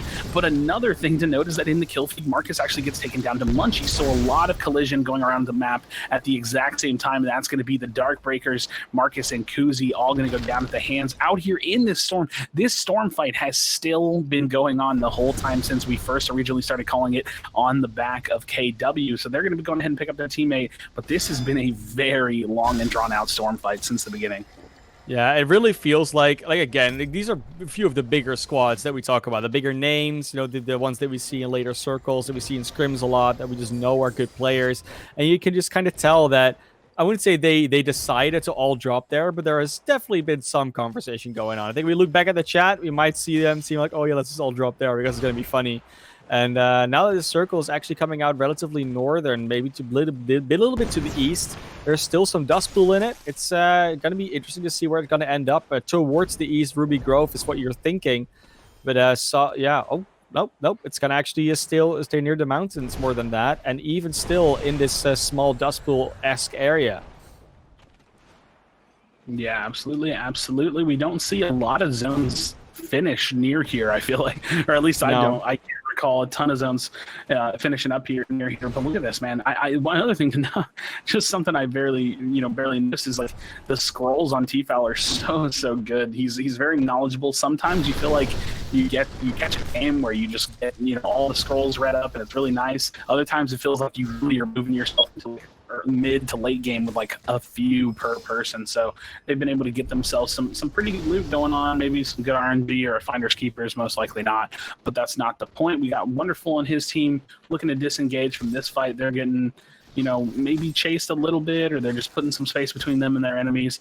And it's Solar Bear, one of the, I think, probably the only Frostborn player that we've seen, in the night. So we'll see how this works out for them. They've been having some pretty good games tonight, and this is going to be the last game of the night as well. Don't forget, we do have that giveaway, that skin coming up. We have Wonderful rocking the teleport on the conduit. Not something too uncommon, but definitely not something that you see too often as well. But pretty good thing to see there. We'll see how definitely. It's going to be Wonderful going with the alacrity after their teammates. It's I mean, someone's running the Frostborn at least, or maybe even the Ambi and Frost in the offense, also possible. I mean, that's one of the big benefits of Frostborn, right? You get that team mobility where you don't have to use rune charges, can move around the map quickly, engage quickly if you want to. And whether you get that from your main or from your off, that's always a question. It's going to be Solar Bear TV that's running that Ice Lance, the Frostborn on the main, and we'll be able to use that effectively. It kind of takes me back to the solos we saw earlier on, because we talked about knowledge potions earlier. There was like amazing plays coming on there where they would just keep throwing out the flash freeze like in a row. They kept on throwing it out in order to freeze up opponents behind them, and you could never get caught out. The same thing with lightning strikes. Like, those are two abilities that just deny so much space for where someone wants to go.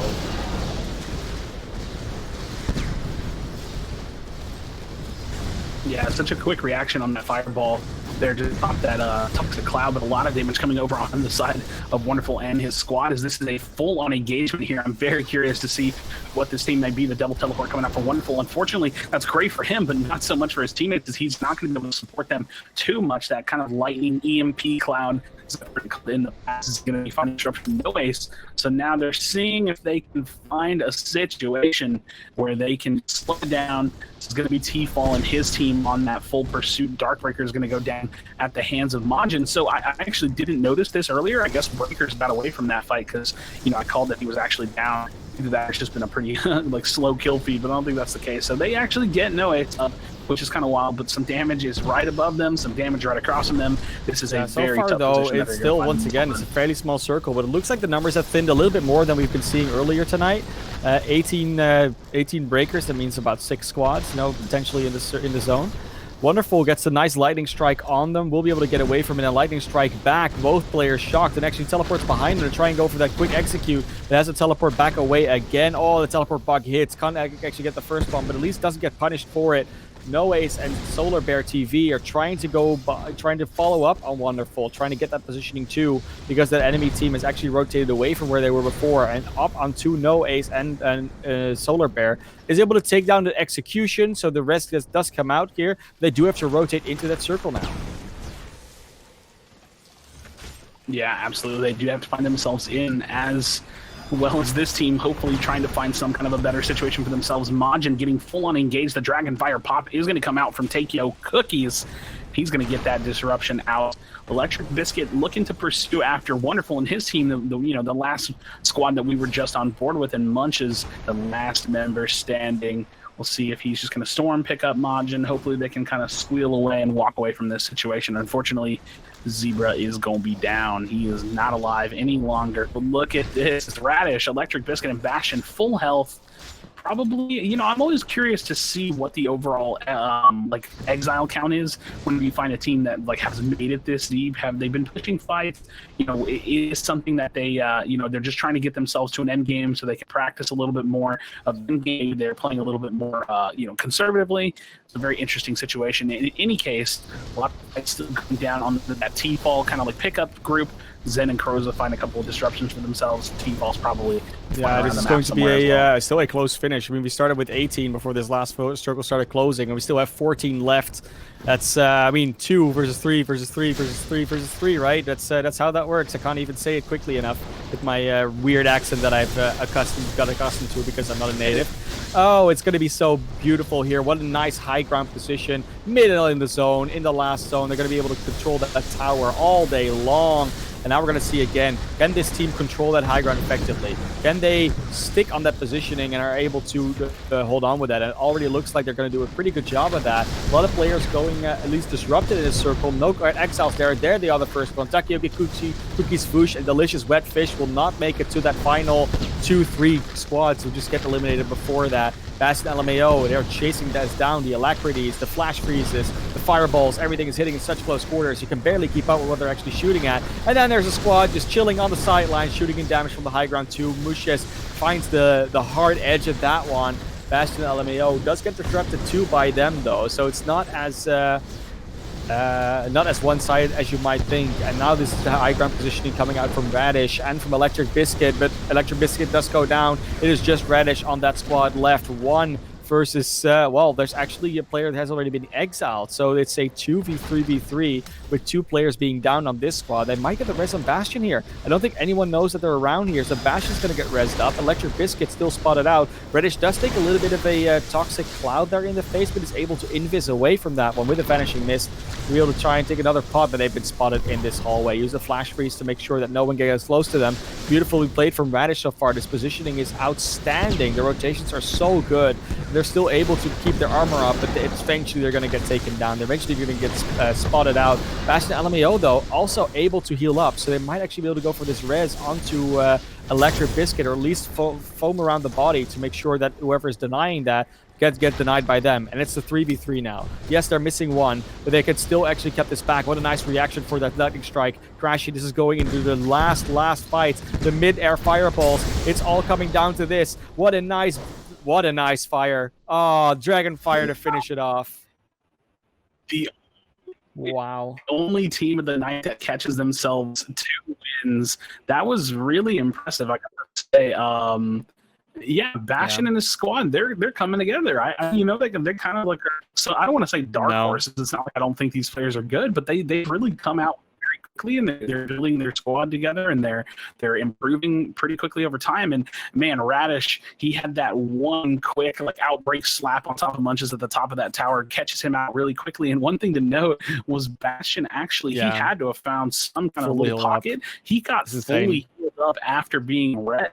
So he was full healed somewhere, and they just were able to like squeal away, like stay alive, play the zone, and sometimes it's so important. Just something as simple as like not like tunnel visioning on a certain kill or tunnel visioning on just trying to eliminate everybody. The most important thing you can do is just try to stay alive. And of course you also have the idea there. Okay, so in those type of situations, what if someone has tracking on, for instance, or foresight, or they can see where people are, so they can see, oh, they're hiding in that corner, so they might be potting, and then you can like finish that kill off instead. And you don't see that happen enough, and maybe that information gathering will come later, maybe it won't. Maybe at some point we get a talent that lets you swap out any of the other 2 talents. It's all up in the air. It could be really crazy, but for now, the craziest thing is going to happen to you guys is the potential to win a Nightshade skin, because we have the giveaway that we're going to be doing very soon. And I don't know if we have a code word yet, so do you want us to bring that up? That's a good question. I thought we could maybe make up our own, but apparently we're just going to go with the fusion again. So whenever we're ready, we can roll it. And people can start typing the words in the chat. But for now, gonna wait for that to happen. And congratulate once again Bastion LMAO, Reddish, and Electric Biscuit on that double win tonight. Technically speaking, best performing team in that sense. But there were some other squads that, if we get the scores up in the end, they might not have come out on top. Yep. So make sure if you didn't catch it, the code word is going to be fusion with a lowercase f, just like you see Zen in the chat. So make sure you're entering that one. Get your It's fusions time, in. guys. You know what? Enter the too, chat. I want though, to see fusion everywhere, and I don't want to see everyone type it twice. If you type it twice, I'm going to disqualify you, even though I will never be able to enforce that. Don't type it twice, guys. It's a heavy one. It's a one. It's twice. It's a fusion. It's a lot of fusions. I'm not going to read them all off, Crashy. It's not going to happen. It's not going to happen. Can we get another picture of that beautiful Nightshade skin, though, so the people know what they're actually hitting for? What are they bidding for? There it is, the beautiful Nightshade. You know, you can see it right here. It's shiny and red. You know, if red's not your color, then maybe, you know, you can give it to someone else. Because the code is, you know, it doesn't get given to you. You just get the code, so you can give it to anybody. But of course, it would be pretty cool if you can say, like, yeah, you know what, I got it. I already see a few players going for fiction, but I already see that you did actually type it in correctly earlier on. So yeah. It's nice. Fusion. I love it when people go for the exact wrong spellings of everything. But yeah, Fusion in the chat. You can still do it. We haven't really started rolling yet, so we're gonna give it another 20 seconds. Yeah. Cool. And those were slow cooldown. In the meantime, though, gonna remind each other of everything that's going on, which of course tomorrow we have the next fusion qualifier, which, you know, you're typing in right now, fusion lowercase f, and yeah, that's going to be a lot of teams participating. We already know which teams there are, and there's actually quite a few interesting names in there, some old community members. Yeah, you're just going full strobe light, but then with the cam, right? Yeah. That's definitely happening. But yeah, it's a qualifier tomorrow. Of course, feel free to just join, follow, do everything. We have a Twitter. So the Twitter's all the way over there. Then we have the Instagram next to it. We have Discord next to that. Of course, you're watching on our Twitch. But there's also a YouTube channel. Crescia and I have Twitters, which are not being shown correctly, but they're I can assure you, they're there. Yeah. We might get that in soon. For me, just add the OW behind it, and it's fine. Crashy, what's yours fully? Just Crashy? This Crashy. See, super easy. Always got the Thunder Strikes next to him. Super easy to find. And of course, Elements. You can follow them everywhere because, you know, if you follow them, you'll know what's up in competitive Spellbreak. As the leading group right now, they're going to be the only ones that can properly give you the action with multi-observing and everything attached to it. Absolutely. Hey, that's the Voosh. Take your cookies, and I forget your third off the top of my head now, but yeah, coming out with the game, the W, showing that the console boys can hang. So definitely excited to see you guys off Scrims. Definitely to see you guys in the next one. And for anybody that's just watching, again, like I said, you don't even have to have like a super strong competitive aspirations for the game. They're fun games. They're very it's a very different environment. So join the Discord, get involved, and have some fun with it. Also, another thing, because this is one thing that we kind of talked about in one of our meetings, is I would love to see you following the Element Twitter. The Element Twitter is kind of like it's kind of left balls like they've thrown a little bit. If your Twitter users follow the Element Twitter, we put some postings on there. We kind of circulate the conversation around competitive Spellbreak. So if you're interested in the competitive Spellbreak, yeah, it's definitely happening. Yeah. Well, I mean, Crashy, with that being said, though, with your webcam just not wanting to work with us anymore, I think we just better say goodnight to your webcam so we can give it some rest for the next time. With that being said, though, we had a lot of fun tonight. 8 games all popping off. Only 2 games with the same winner. So that's a lot of variety there. Saw some new names come out, some console players dominating here and there. It's all been a nice variety mode. And with all these interesting different builds coming on, there's quite some interesting qualifiers to look out for, including tomorrow. But until then, guys, follow everybody, follow each other. Don't forget to stay positive because it's a fun world out there and you can't stop living it.